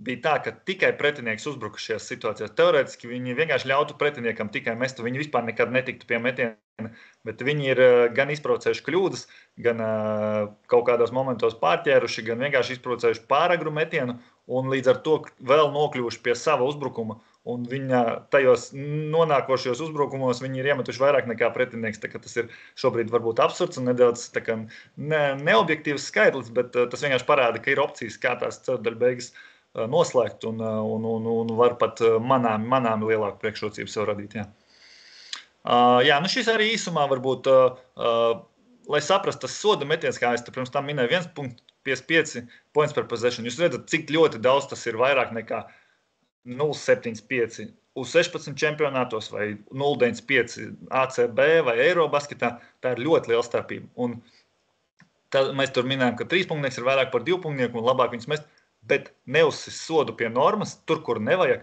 un vienkārši puspunktu uzdāvināt pilnīgi uz līdzenas vietas. Tas ir viss sliktākais. Tas ir slikti, un visi treneri zina, ka tas ir slikti, bet tiešām ir jāsaprot, cik slikti ir katru reizi uzsist sodu, lai vai, bieži vien tur kaut kāds postā tur spēlē un met tur to 50-50, tur kādu pusāķi vai ko, tur labāk tad treneris saka, labāk tad uzsit to sodu. Nav labāk. Neviens tos pusāķus un āķus nemet ar 1,55 points per possession, bet soda metienus met vidējs spēlētājs ar tādu efektivitāti. Tā kā varbūt arī tādai saprašanai, cik ļoti ir slikti uzsist sodu, lai jūs varbūt to vairāk apzināties. Jā. Tas ir tavs ģeniālākais žan. Pārstāv noslēgumu. Šī ir arī tā sadaļa, ko es pirms tam varbūt minēju, ka nepārvērtējiet motivāciju, jo šis ir pētījums. Nosacīt tā formula, es visu neizplūdīšu, bet formula bija tāda, ka viņi salīdzināja spēlētāju pienesumu normālos apstākļos pret apstākļiem, kad ir tas garbage time NBA. Tas nozīmē, ka tu jau tur esi plus 20, 25 un tu jau laidīs tur otros sastāvus un tu tā kā neesi vairs motivēts īsti tur kapāties, un tu zini, ka spēle ir uzvarēta. Ja? Un viņi salīdzināja, un uz 48 minūtēm tā vērtība ir tikai 1,5 punkts. Līdz ar to, kad treneris saka, mēs šodien zaudējam, tāpēc, ka viņi nebija tur motivēti tie spēlētāji, vai viņš tur negribēja šodien spēlēt, mēs nevaram pārmest, protams, jaunās līgas džeku, kurš varbūt tiešām kādreiz arī kāds negrib spēlēt to basketbolu, tā noteikti var būt, un tad varbūt viņš to pienesumu vai ļaunumu ne 1,5 punkta vērtībā, bet bišķiņ lielāk uztaisīs. Bet jūs arī noteikti zināt, kā arī NBA džeki, kuri saņem miljonus, un viņi tiešām pie plus 25 manāmi atslāpt pat uz aci, bet rezultātā tas iedod tikai 1,5 punktu starpību. Tā kā nošķien nepārvērtēt to sadaļu vai to ļaunumu, ko tas nodara, ka nosacīt tas spēlētājs, pieņemsim, jūsuprāt, ir šodien nemotivēts. Tā kā nevajadzētu visus mest, varbūt kādreiz jāapstās mums uz treneriem, uz sevi, un ka mēs kaut kādos momentos nepieņēmām pareizos lēmumus, vai vienkārši pretinieks bija labāks, meistarīgāks, enerģiskāks. Visādi tas var būt, bet varbūt to motivāciju nepārvērtēt. Es izmetīšu vienu joku, gan par godu tiem visiem, kam jau apnis, ka mēs pieminam NBA. Viņi jau tur nevienā brīdī necensās, tāpēc tur nav motivācijas atšķirība.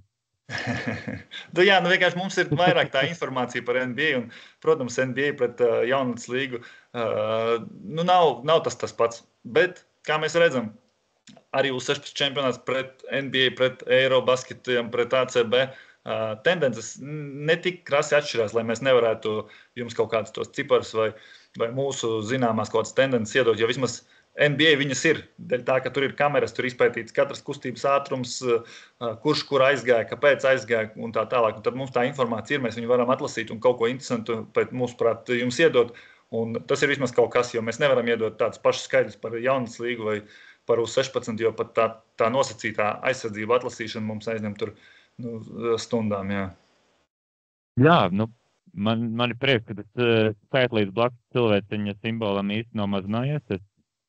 Pirmkārt, gribu jums pateikt paldies par svētīgo darbu, par strādāšanu ar jauniešiem cilvēkiem. Pirmkārt, jau pēc tam tikai basketboliem šī saruna bija tāda ļoti uz profesionālo basketbolu tendēta, un tās bija tas galvenais mērķis, bet skaidrs, ka tomēr lielāko daļu no mūsu teiktā varbūt jums pat ikdienas darbā tā nesnāk tieši izmantot, bet varbūt tas var kaut kur vienkārši pareizo radošo šūnu pavērt vai kaut kā vienkārši var būt arī brīžiem bagātināt treniņu procesu. Es tā ceru. Es nezinu, kā tas būs realitātē, bet paldies par jūsu uzmanību. Un, mums tā bija paredzēts, ka mums arī ir laiks un vieta vēl jautājumiem. Es tā ceru, ka mēs nekur neskrienam priekš. Es nezinu, Ivērts vai Klaus var iebilst, ja tā nav. Jā, liels paldies jums, Džeki. Tiešām likās ļoti vērtīgi tā informācija, ko jūs pasniedzat. Protams, katra trenera un katra basketbola entuziasta ziņā ir, vai to pieņemt vai nepieņemt. Vai ne? Tas nav, kā teikt, noteikti visiem obligāti pieņemams, bet tas, ko mēs redzam, ka tās pasaules tendences tādas ir, un kad, kā teikt, NBA kā basketbola meka ļoti daudz, kā teikt, pie šī jautājuma strādā, un tas bija galvenais iemesls, kāpēc mēs arī pagājušajā vasarā uzrunājam Žāni un Reini, lai pirmo reizi eksperimentēt, ja tā var teikt, ar U16 izlasi, jā. To mēs varam nosaukt par eksperimentu attiecīgi pie jauniešiem. Un man liekas, ka mums tas eksperiments izdevās, tāpēc es ļoti ceru, ka mēs varēsim turpināt jau ne tikai ar U16, bet arī U18 vecumu jau šajā vasarā, jā, kur Žans un Reins varēs iedot mums šo te savu ekspertīzi treneriem, lai vēl labāk sagatavotos. Bet tiešām es domāju, ka 5 jautājumi būtu vietā. Nu, ja būs vairāk, jums būs jāatbild, bet es varbūt sākšu ar pirmo. Žani, tu minēji par offensive rebound, un vai tev neliekas, ka, piemēram, jaunatnes basītī vispār, ja mēs skatāmies jaunas basīti un skatoties tās pasaules tendences, ka būtu jāstāst jauniešiem un jāmāc, ka visiem 5 jāiet pēc offensive rebound, un ka tas ir daudz, kā teikt, liederīgāk nekā skriet aizsardzībā uzreiz. Jā, nu kā es jau minēju, mums nesanāca atrast kaut kādu konkrētu pierādījumu, lai mēs varam uzreiz treneriem pateikt, 5 tā ir super iet, jo kā jau mēs minējām pārbaudas spēlēs, mēs vācām 20 vai 22 vidēji, cik bija reini, 22, man liekas, offensive rebound vidēji spēlē, un tas ir kosmisks skaits. Bet, bija apaļ 60 par to kauņas turnīru, bija apaļ 60 un 20 vidēji spēlē. Bet, grūti spriest, varbūt tie Leifs un Turks tāpat mums būtu tranzicionās samatuši, jo viņi vienkārši bija, pieauguši un ar spējīgiem speciālistiem. Jā, tur bija spēcīgi pretinieki, pret kuriem mēs it kā savācām, bet viņi mūs sodīja, tā kā Reinis saka, tranzicionā. Varbūt viņi arī mūs sodītu vienalga, jebkurā veidā kaut kādos citos. Un, laikam, lai mēs konkrēti varētu kaut kādus secinājumus izdarīt, mums būtu jāizpēta vēl vairāk tas droši vien. Bet, kā jau es teicu, ir baigi lielā starpība, tomēr, kurš iet pēc tiem reboundiem. Arī cik zin kā, ja tev visi 5 nav super talantīgi ofensīvi reboundi, un viņi visi tur aiziet, nebūs labi. Tā kā mēs kopumā to konkrēto formulu neatradām, bet es tev kopumā piekrītu, ka es būtu gatavs pariskēt un varbūt paeksperimentēt un ar pēc iespējas vairāk tos ofensīvi reboundus kaut kur mēģināt pavākt. Bet, kā mēs tur tajos 4 faktoros redzējām, 4% iespēja it kā pie NBA, ka tas izšķirs spēles gaitu. Uz 16 tas noteikti ir daudz lielāks procents. Bet tā konstanti spēles tikai uz offensive reboundiem uzvarēt nebūs viegli, jā. Atcerēšu Žani, ka vienkārši ļoti daudz bumbas, tas vismāk tiec pie ļoti daudz metieniem no groza apakš, un tad uzreiz ceļās tās true shooting procents, un viss jau ir ļoti saistīts. Es tikai vēl piebildīšu, to mēs arī pie laika menedžmenta varējām pieminēt. Ir zināms tendence, ko matemātika apliecina, ka tajā stardaļa beigās ir ļoti veselīgi. Tīpaši, ja es iedzinājos sūtīt daudz cilvēku pēc uzbrukuma bumbām, jo ļoti lielā daļā gadījumu par to, ko Žanis minēja citā slaidā, tie, kas ir vadībā spēlēs rezultātu noturēšanu, viņiem uzreiz ir iekšā kaut kur teikt, ka viņi neskries, viņi labāk nosedz un tagad mierīgi. Tāpēc tā milzu spēka deleģēšana un iesana pēc uzbrukuma bumbām parasti sev pierāda. Ir tīpaši, ja tev ir pēdējais spēles uzbrukums, tur patiešām ir varbūt vērts reizēm uzbrukt mazliet agrāk un vienkārši visiem 4 pārējiem iet, jo tas atslābums ir ļoti iespējams no tiem, kas nesadz bumbu. Viņi vienkārši pagriežās, noskatās bumbas lidojumu patiesībā ielaiž tādu. Tā kā tā spēļu beigas ir tāda lieta, kur tas vairāk varbūt pierādīt. To īpaši es domāju, ka katrs no jums ir redzējis, ka kāds met ceturtais beigās, spēles beigās izšķirošo metienu, un jūs apturat video, un jūs varēsiet redzēt 2 vai 3 cilvēkus, kuri neskapēc neiet pēc ofensīva rebounda, viņi vienkārši skatās tā kā skatītāji. Un tas ir pilnībā neizprotami. Tam ir jābūt tā kā, likumam, ka visi iet pēc ofensīva rebounda, tāpēc, ka tu vairs nevari zaudēt atpakaļ. Tur ir palikuši 3 sekundes vai 2 vai 4.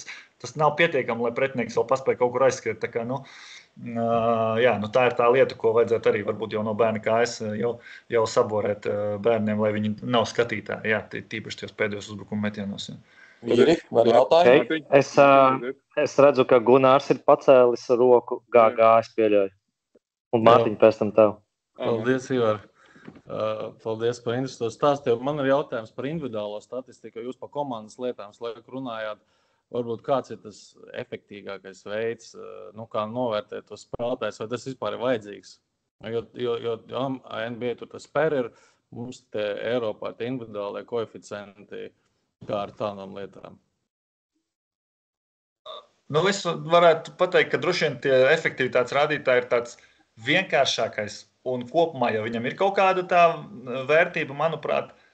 Bet visvieglākais veids, kā novērtēt spēlētāju, vismaz manuprāt, ir jau uz uzvaru 87% gadījumu true shootings ietekmē to uzvarētāju. Tad, principā, tev ir jāņem spēlētāji, kuri visprecīzāk met, vai nu viņi var izprovocēt salīdzinoši lielu sodu skaitu, un līdz ar to mēs sodu metiens, kas ir, kā mēs redzējām, arī efektīvākais tas metiens. Tā kā, principā, jā, viņš varbūt ne super labs metējs, bet viņš izprovocē ļoti daudz sodu metienu skaitu, un tas arī skaitās. Tā kā, droši vien, jā, vienkārši spēlētāji, kuriem ir vislabākais true shootings, manuprāt, ir labākie spēlētāji. Protams, labāk, lai viņi nav tur varbūt kaut kādi tur super mazi vai super neatbilstoši savai pozīcijai kaut kādiem citiem parametriem, bet tomēr tas true shootings, manuprāt, ir visvieglākais un optimālākais atlases kritērijs. Es tikai piebildīšu, ka vēsturiski tie rādītāji, kas parasti saliek spēlētāju vienu vērtību vienā skaitlī, vienalga, vai tas ir efektivitātes rādītājs, kas mums Eiropā pieņemts, vai tas PER, ko Džons Hollingers radīja ASV, viņi ir tendenci par augstu novērtēt garos spēlētājus, jo garie spēlētāji parasti ļoti labi piepilda protokolu ar lietām, kas protokolā atspoguļojas, proti atliekās bumbas, parasti precīzi metieni, jo viņi vienkārši met daudz sodu laukumā, kaut ko nobloķē. Un mazos parasti tie rādītāji pavalk uz leju, jo viņiem vienkārši krietni vairāk ir kaut kādas radošās darbības tādēt. Tas tāds teorētisks mīnus, bet, protams, tas nenozīmē, ka garais ir laba efektivitāte, koeficients nevar būt labs spēlētājs vienlaik. Un vēl viena lieta, kas ir tiem visiem efektivitātes rādītājiem neobjektīvi, viņi visi ievērtē, pieņemsim, tā kā īsumā, kurš vairāk metienus izmet, tam būs augstāka efektivitāte, jo viņš var izmet to nostītos tos divus metienus, pat ja viņš abus aizmet garām, ir -2, un tad viņš vienu iemet, tas ir +2. Viņš jau ir neitrāls, bet viņš īstenībā no trījiem uzbrukumiem iemet tikai 2 punktus, kas galīgi nav labi. Bet tāpēc mēs kaut kādam Westbrookam un nostīt līdzīgiem spēlētājiem varam bieži ieraudzīt ļoti augstus tos efektivitātes rādītājus, bet īstenībā viņš ļoti daudz uzbrukumus uzmet zem līgas vidējā. Līdz ar to, tā ir tā lieta, kas it kā true shootings to tā kā padzēsīs ārā un uz to efektivitāti viņu var skatīties, bet ar tādu skepsi un sapratni, kā tad tomēr visi tie efektivitātes rādītāji tiek radīti, un viņi gandrīz visi tomēr ņem vērā to kaut kādu to plus labās darbības, mīnus sliktās, un tie punkti tomēr ir 2 vai 3, un aizmestais metiens garām nebūs tur -2 vai 3, un tikai -1. Jā. Varu? Jā. Jā, ja par uzbrukumu bumbām, vispirms sveiciens vīri, baigi interesanti tiešām. Tātad par uzbrukumu bumbām te ir dažādi viedokļi dalās, varbūt jums ir informācija, kuram metējs iet pēc bumbas vai neiet labāk pats.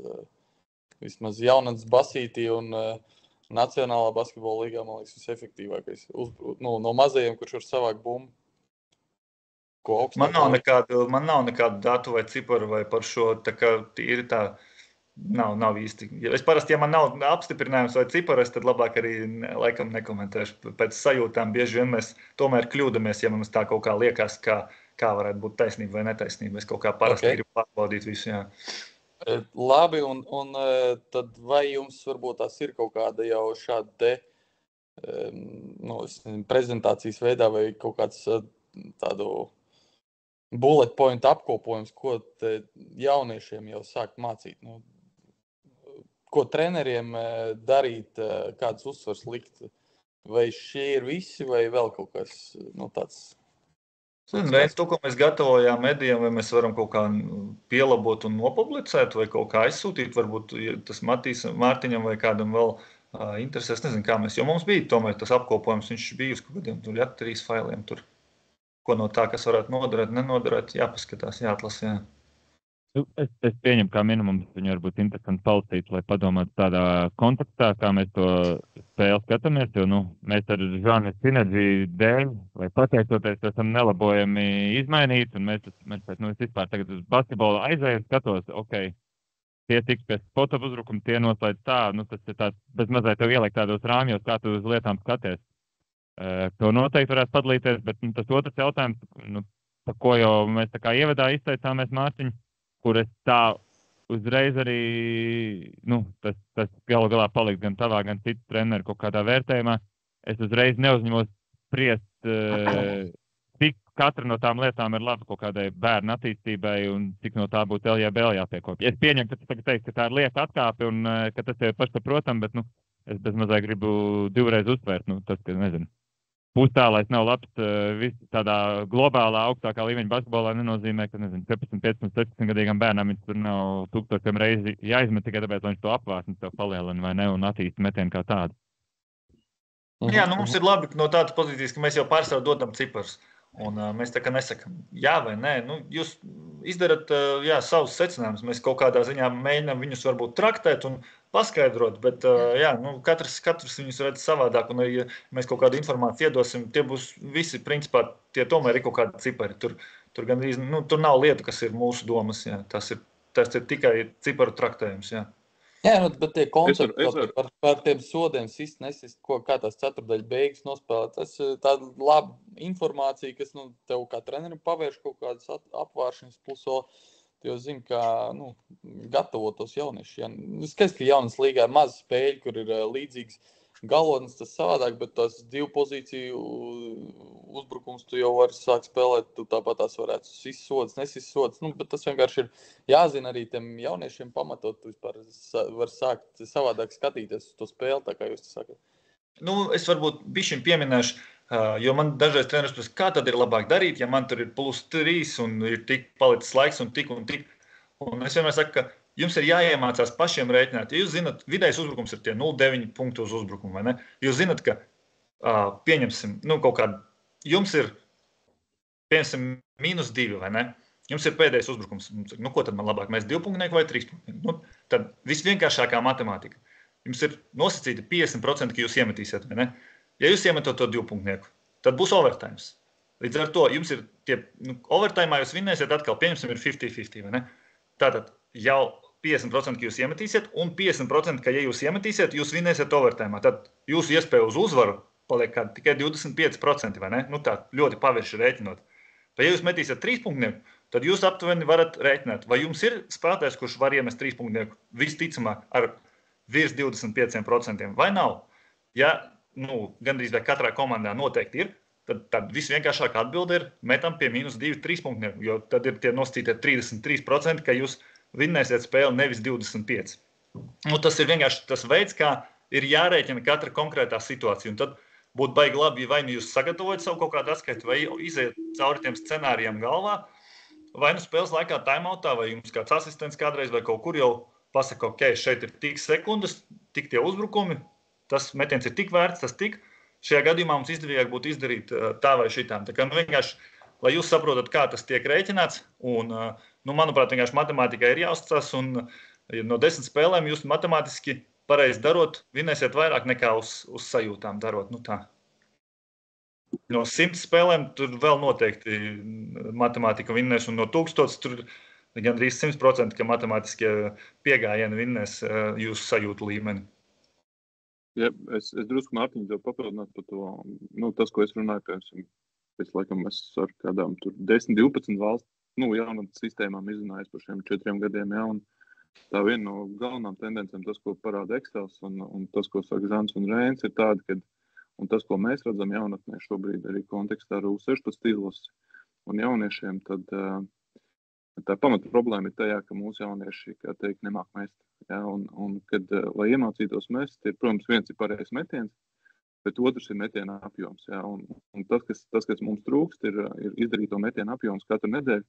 Un tas, kas būtu jāmāc un jādara, protams, ir tur atkal tālākais jautājums par zāļu pieejamību un tam līdzīgi, bet tas, kas būtu jādara katrā jaunas, kā teikt, līgas komandā, jāuzskaita metienu skaits, ko jaunieši izdara. Vēlamies metienu skaits nedēļā būtu 1000 metienu, ko katrs jaunietis uzskaita, viņš viņus izpilda. Un, kā teikt, izpildu kvalitatīvi, un tālāk tad mēs varam redzēt, ka tas rezultāts, ko Žans Rēns saka, kad Excel parāda, ka šis 3-punktu metiens ar augstu precizitāti vai vispār precīzi metējs ir visaugstāk vērtētākais cilvēks, tā teikt, basketbolā. 1000 metiens nereāli nedēļā komandas trenījos izmest. Vispār nekāda iespēja. Pat ja mēs mestu 40 minūtes, tur ņemam ierobežoto grozu skaitu, tur bumbu skaitu pa pāriem, tu sadali tur 20 minūtēs. bērns tādā vidējā tempā, ja viņš izmet 150 metienus, tie griezt. Tur rēķina 4-5 treniņi.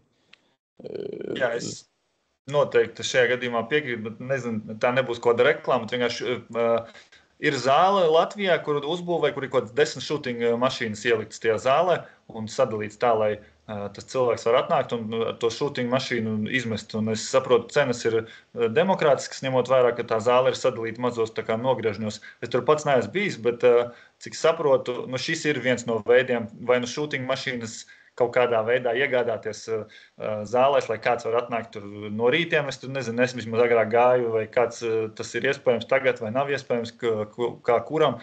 Bet shooting mašīnas ir viens no veidiem, kā to metienu skaitu tomēr palielināt. Jo tā kā Mārtiņš saka, droši vien, ka tev atnāk tur pilna zāle ar bērniem, tas ir grūti izpildāms bumbas. Tur saskarās vienu ar otru metot, es atceros tos laiks.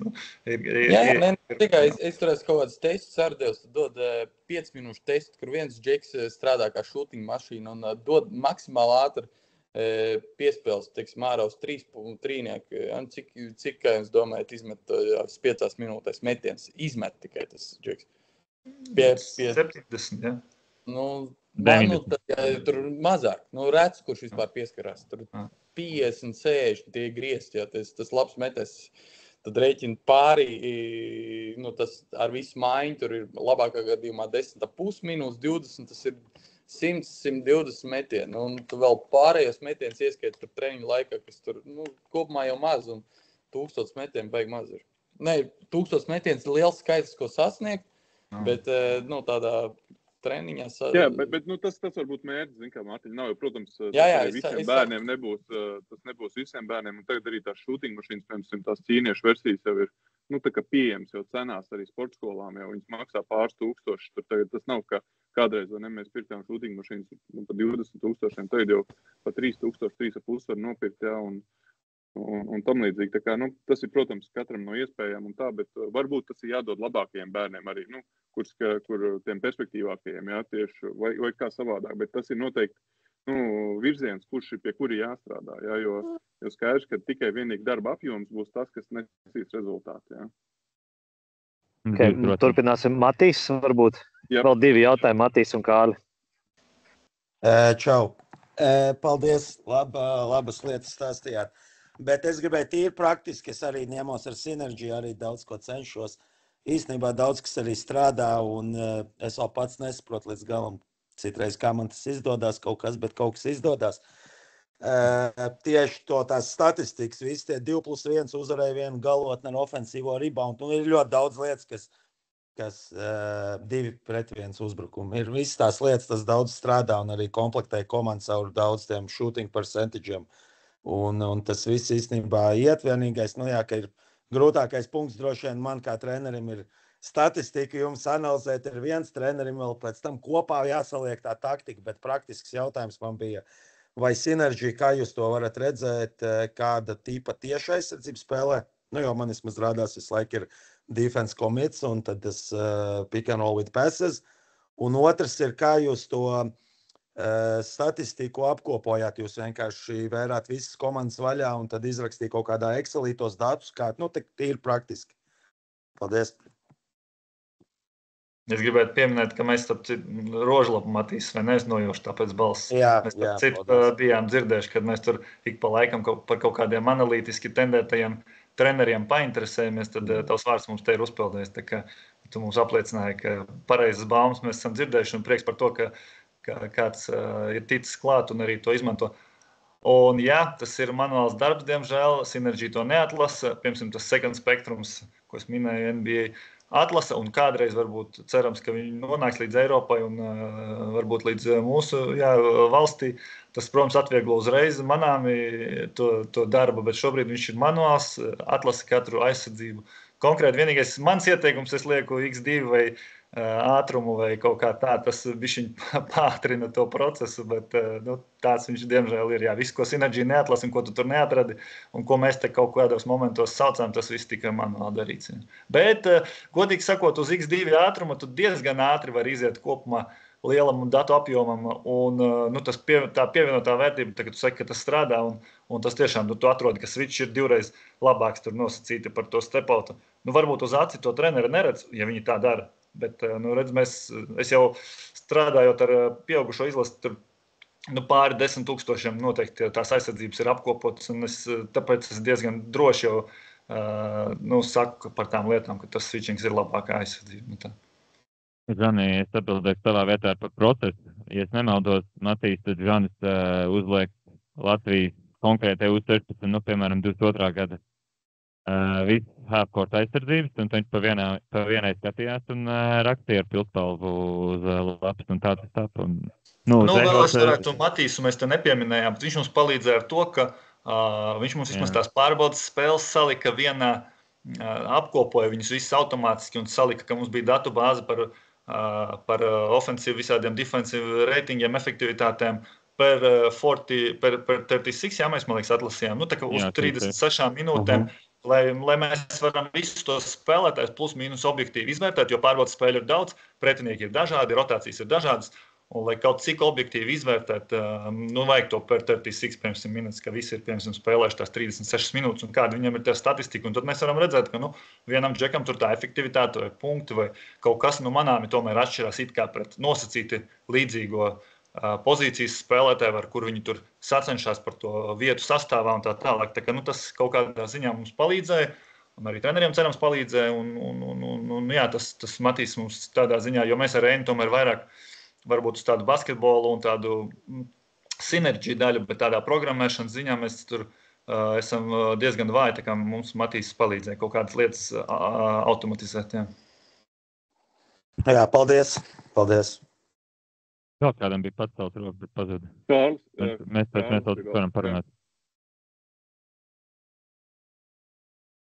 Jā, es vēl gribēju piebilst tieši par tiem metieniem, kur Mārtiņš runāja un Klaus arī teica par tām shooting mašīnām. Protams, tu nevarēsi katram iedot izmest, bet tie, kas gribēs no rītiem, var katram iedot iespēju, lai iet un met, jo tur metiens izmest, vismaz mums ir shooting mašīnas, mēs izmetam sodmetiens 3 minūtēs 50, tur uzlikt savu tempu, kādā vajag, citam lēnāk, citam ātrāk, un tā tikai to var attīstīt. Protams, ejot uz treniņiem, un kur ir 30 bērnu, 16 vai 15, tas būs nereāli. Es tikai vienkārši to gribēju piebilst. Jā, var noteikti ieskaitīt tos treniņu metienus arī, tā metiena apjomā, bet skaidrs, ka, tu nesasniegs 1000, tas ir loģiski, tos 3-4 treniņus vidēji nedēļā, tu 1000 nesasniegs. To, protams, var skaitīt iekšā, bet skaidrs, ka ir vajadzīgs papildus apjoms, ja grib, tā teikt, rezultātu uzlabot, tas neapšaubām. To dara Austrāļi, to dara Somi. Visas tās sistēmas, kas jaunatnē kotējās, viņi visu to dara. Viņi visi tos metienus izdara ļoti lielā apjomā, skrupulozi uzskaitot un sekojot tam līdzi. Tas nav tā kā, pateikt, arī mūsu izdomāts kaut kādas lietas, bet tiešām viņi to dara un tam seko līdzi. Es tagad atceros vienu no lietām par metieniem, kas arī ir analītiski. Es varbūt uzdošu jautājumu, vai tas tā interesantāk izklausās. Kā jums liekas, no aizmestajiem garām metieniem, cik procenti ir pa īsu un cik ir pa tālu? Tā vidē, kāds varbūt zina vai kāds grib paminēt, kuram liekas? 80% pa īsu ir, man liekas. Gandrīz vai es tagad pats sāku šaubīties, vai pareizi konkrēti to skaitli pateikt, bet kaut kas ļoti tuvu 80 ir pa īsu. Un tā ir viena no tādām lietām, es nezinu, es tur, piemēram, ar Kristapu strādājot, vēl ar kādu, īstenībā patestēt pat jaunas līgā, piemēram, jūs tur uzliekat kaut kādu, es arī ar jauniešiem strādāju, viņi tur, jāiemet tur, 5 pēc kārtas. Tā viņi tur met, un tad es saku, ok, par katru īso metienu 1 vai 2 tur atspiešanās. Un ticiet man, viņi pabeidz visbiežāk ļoti ātri, tāpēc, ka vienkārši, kad tu beidz mest pa īsu, tad tu iemeti, lai cik tas šitais tā primitīvi izklausās un varbūt neizklausās pat baigi ticami, bet patestējiet, jo vienkārši cipari saka, ka tiešām visbiežāk mūsu kaut kā acis ir piešaut uz to, ka mēs labāk uzmetīsim pa īsu, nedod Dievs, tas būs pa vairogu vai pa stipru, tad viss teiks, baigais tur ķieģeli uzmet un vispār kaut kāds kačoks tur neadekvātais. Bet ja tu bišķi pa īsu uzmet, nekas, tā kā viss kārtībā. Tā kā, 100%, jā, pat paši treneri patestējot, ja metot vienkārši tur pirms vai pēc treniņa, vienkārši bišķiņ stiprāk uzmet, un tas procents ir augstāks. Tas tiešām ir tik. Un es zinu, ka, piemēram, tur nosacītais Dāvis Bertāns, kurš ir supermetējs, zinu, ka viņš tieši tā arī viņš bieži vien pie sevis domā, kad viņš met to metienu, viņš tur, nezinu, to izšķirošo metienu atceroties pret Vāciju, viņš teica, es metu, un es domāju, ka tik, lai nav pa īsu, ja? Viņš bišķi pa stipru viņu arī uzmeta, vai ne? Bet kopumā tas viņam palīdz, kā mēs redzam, viņš met diezgan precīzi, bet viņš tādu domu, viņš metot bieži vien galvā arī pie sevis patur, ja. Vai jums ir statistika metiens bez dribla vai pēc dribla? Jā, pēc dribla ir sliktāk praktiski visiem, bet ir izņēmumi kaut kāds nosacītais, man liekas, Dončičs met labāk pēc dribla, tīpaši pēc stepbacka, ne šogad gan, bet vispār kopsumā ir spēlētāji, kuri met labāk pēc dribla, viņi ir ļoti maz kopumā, protams, bez dribla mest ir daudz labāk. Jā. Es piebildīšu, ka reizēm gatavojoties Latvijas spēlēm, bet es to minu tāpēc, ka tas mēs parasti liecina tieši par pretējo, ir amerikāņu kaut kādām, tā igauņu komandām, kuriem tu gatavojies, un tu redz, ka relatīvi viņš met labāk pēc dribla, bet tas ļoti bieži vien tāpēc, ka kaut kādu mistisku apsvērumu dēļ, visticamāk, nav spēlējis pietiekami labās komandās, un viņš patiesībā nav tik labs metējs, tāpēc piespēles met vēl vājāk, bet tas patiesām ir tāda reta novērojuma lieta, tāda lieta, ko parasti pēc noklusējuma nodomā, ka vienmēr metīs labāk pēc piespēles, līdzīgi kā tas ir ar rokām, diezgan analītiski pierādīts arī, protams, ir cilvēku izņēmumi, bet parasti vislabāk, ja, piemēram, nākot no aizsarga uz savu pretējo roku, protams, Krēls labāk metīs, ja varēs uz labo pusi, Krēls kā labrots uz otru pusi, un līdzīga liela daļa arī ir pēc dribla, bet tas jau tā laikam intuitīvi arī ir nojautams, ka tev vienkāršāk ir pacelt no tās pretējās rokas, lai metienu ātri izpildītu. Un arī viena no tādām lietām, lai tas tā kā apliecinātu, piemēram, nezinu, visi droši vien zina Marcelinho Hertas, Brazīlijas saspēles vadītājs, viņš jau ļoti vecs ir, un jūs droši vien zinat viņu to nosacīto metienu, ka viņš iet un met tur no soda metienu to savu pustālo, un liekas, ka viņš viņus vispār nemet garām, vai ne? Tāda sajūta, un tā liekas visiem treneriem, un statistika pagājušajā gadā un arī iepriekšējos gadus papētot, viņš īstenībā viņus met tur ar 0,91, 0,92, 0,88 points per possession, kas ir atkal jau zem vidējā uzbrukuma. Lai vai kā liekas, viņš vispār viņus nemet garām, bet izrādās, ka met, un tas tomēr pēc dribla, mūsuprāt, lielākie meistari, viņi nemet nemaz tik precīzi. Tā kā, jā, tur tā starpība kopumā ir diezgan liela, bet tā kā jau Reinis saka, uz kaut kādu mazu datu apjomu vai konkrēti kaut kāds ļoti specifisks spēlētājs, kuriem ļoti labi met stepbackus, bet varbūt viņš tieši uz spot-up situācijā nemaz nejūtās tik komfortabli. Tāda spēlētājs es esmu sastaps, tā kā, nav gluži visiem. Starpība cik liela starp ar un bez dribla? Tur vajadzētu kaut kādā konkrētā līmenī, bet es domāju, ka Reini, ka ja es tā aptuveni ļoti pateikšu, ka 0,1 points per possession varētu būt starpība, ne? Vai vairāk? Ne mazāk. Nezinu, ne? Ļoti vispārīgs jautājums. Vajadzētu papētīt. Tas man konkrēti nav savilktu, bet par kaut kādām konkrētām līgām tad vajag iet vai katram spēlētājiem tur atsevišķi pastīties. Bet tas tāds vidējais mans novērojums, ka tā starpība ir virs 10%. Jā.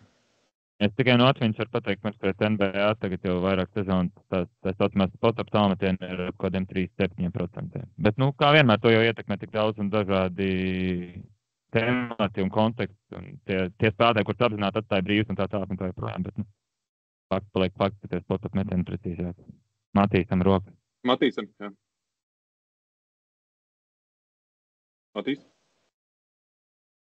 Jā, es tikko ātri pastījos, Matīs.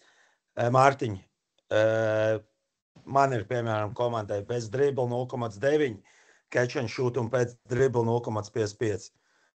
Bet paldies Dievam maz pēc dribla metiem. Tā kā viss kārtībā. Tas ir daudz. Jā, droši vien, jo zemāks līmenis, jo starpība vēl būs lielāka, un tādi lielāki meistari jau var pēc dribla arī iemest. Ko es pēdējo skatījos, ko tam Teitumam, man liekas, pēc dribla arī bija labāks. Tā kā kaut kādi tur paspīdīgi pa laikam cilvēki, kuriem tas tiešām pēc dribla ir labāk, bet vairāk kādas NBAs laikam viņus esmu redzējis. Nē, no Eiropā Ok. tas arī ir. Bet, es teiktu, Ir, tā ir, robeža, bet, par jā. ko tev jāuztrauc, tas ir vienkārši tie, kas pikanrola sadarbībās var viņās labi iedriblēt un patiešām izpildīt tās tāmatēm. 38, 39, 40, nu tad jau tāds saprast, ka tas ir kaut kāds cilvēks, ar kuru jau bīstamāk ir apieties pikanrola aizsardzībā un kaut kas ir ārpus tādas pasīvas aizsardzības jāspēlē. Labi, ja visi jautājumi, visi pajautāja, tad mēs tad 2 stundās iekļāvamies. Liels paldies. Vajadzēja 45 minūtēs, jā. Nu, Jā, arī Reins man paldies. brīd nekad nesanāks. Nē, Ivars teica ne īstāk par 45, un es teicu, ka par to neatraucies. Liels paldies Rēnim Žanim par tiešām tām zināšanām, ko jūs dalāties. Es domāju, ka tas nonāks daudzu treneru, daudzu cilvēku, kur interesēs par basīti redzeslokā un aizvien vairāk par to aizdomāsies un sekos tam līdzi. Un tiešām ļoti vērtīgi saruna, lai jums veicās. Un es ļoti ceru, ka mums arī turpmāk, ka jums veiksies un izdosies sadarboties arī nākamā gada vasaras kontekstā. Jā. Jā, paldies visiem, kas klausījās. Es domāju, es pateiktu, ka to, ko Žants arī domā, ja kaut kur vai nu gribas uzskatīt mūsu viedokli vairāk, vai arī pilnā normāli apstrīdēt, vai teikt, ka mēs kaut kur pārāk pirkspēs sakām kaut ko vai skatāmies. Sūtiet mums, vai es nezinu, ja satiekat kaut kur mūsu zālē, sakiet un varam padiskutēt. Un varbūt pie kaut kā arī nonākt vēl tālāk. Reins ir ieinteresēta persona, viņš strādā kluba vienā korpusā, līdz ar to viņš jums neko baigi negribēs stāstīt, bet es esmu par basketbolu attīstību, un es jums, ko es zinu, to es stāstīšu, un labprāt, tā kā cerams, ka jā, mums tas visiem kopā. Tas tāds joks bija, Reins īstenībā arī ļoti, nezinu, man labs kolēģis, mēs ar viņu visos projektos, kur mums kāds kaut ko analītiski, mēs vienmēr sadarbojamies, un viņš vienmēr ļoti pretīm nākoši, tā kā es tā, viņš vairāk pajoko, bet jā, droši prasiet mums tas. Labprāt, jo mēs ticam, ka tas dod lielu tā kā kaut kādu bonusu, plusu kopējiem visam tam basketbolu kaut kādam zīmējumam. Kā mums visiem jāsaka, beigās basketbols ir foršs? Jā, tāpēc gan nē, tā arī var teikt. Es nezinu, vai kaut kādu ekscelentu projektu sāku. Jā, labi, paldies. Paldies visiem. Jā, čau. Paldies, čau. Paldies.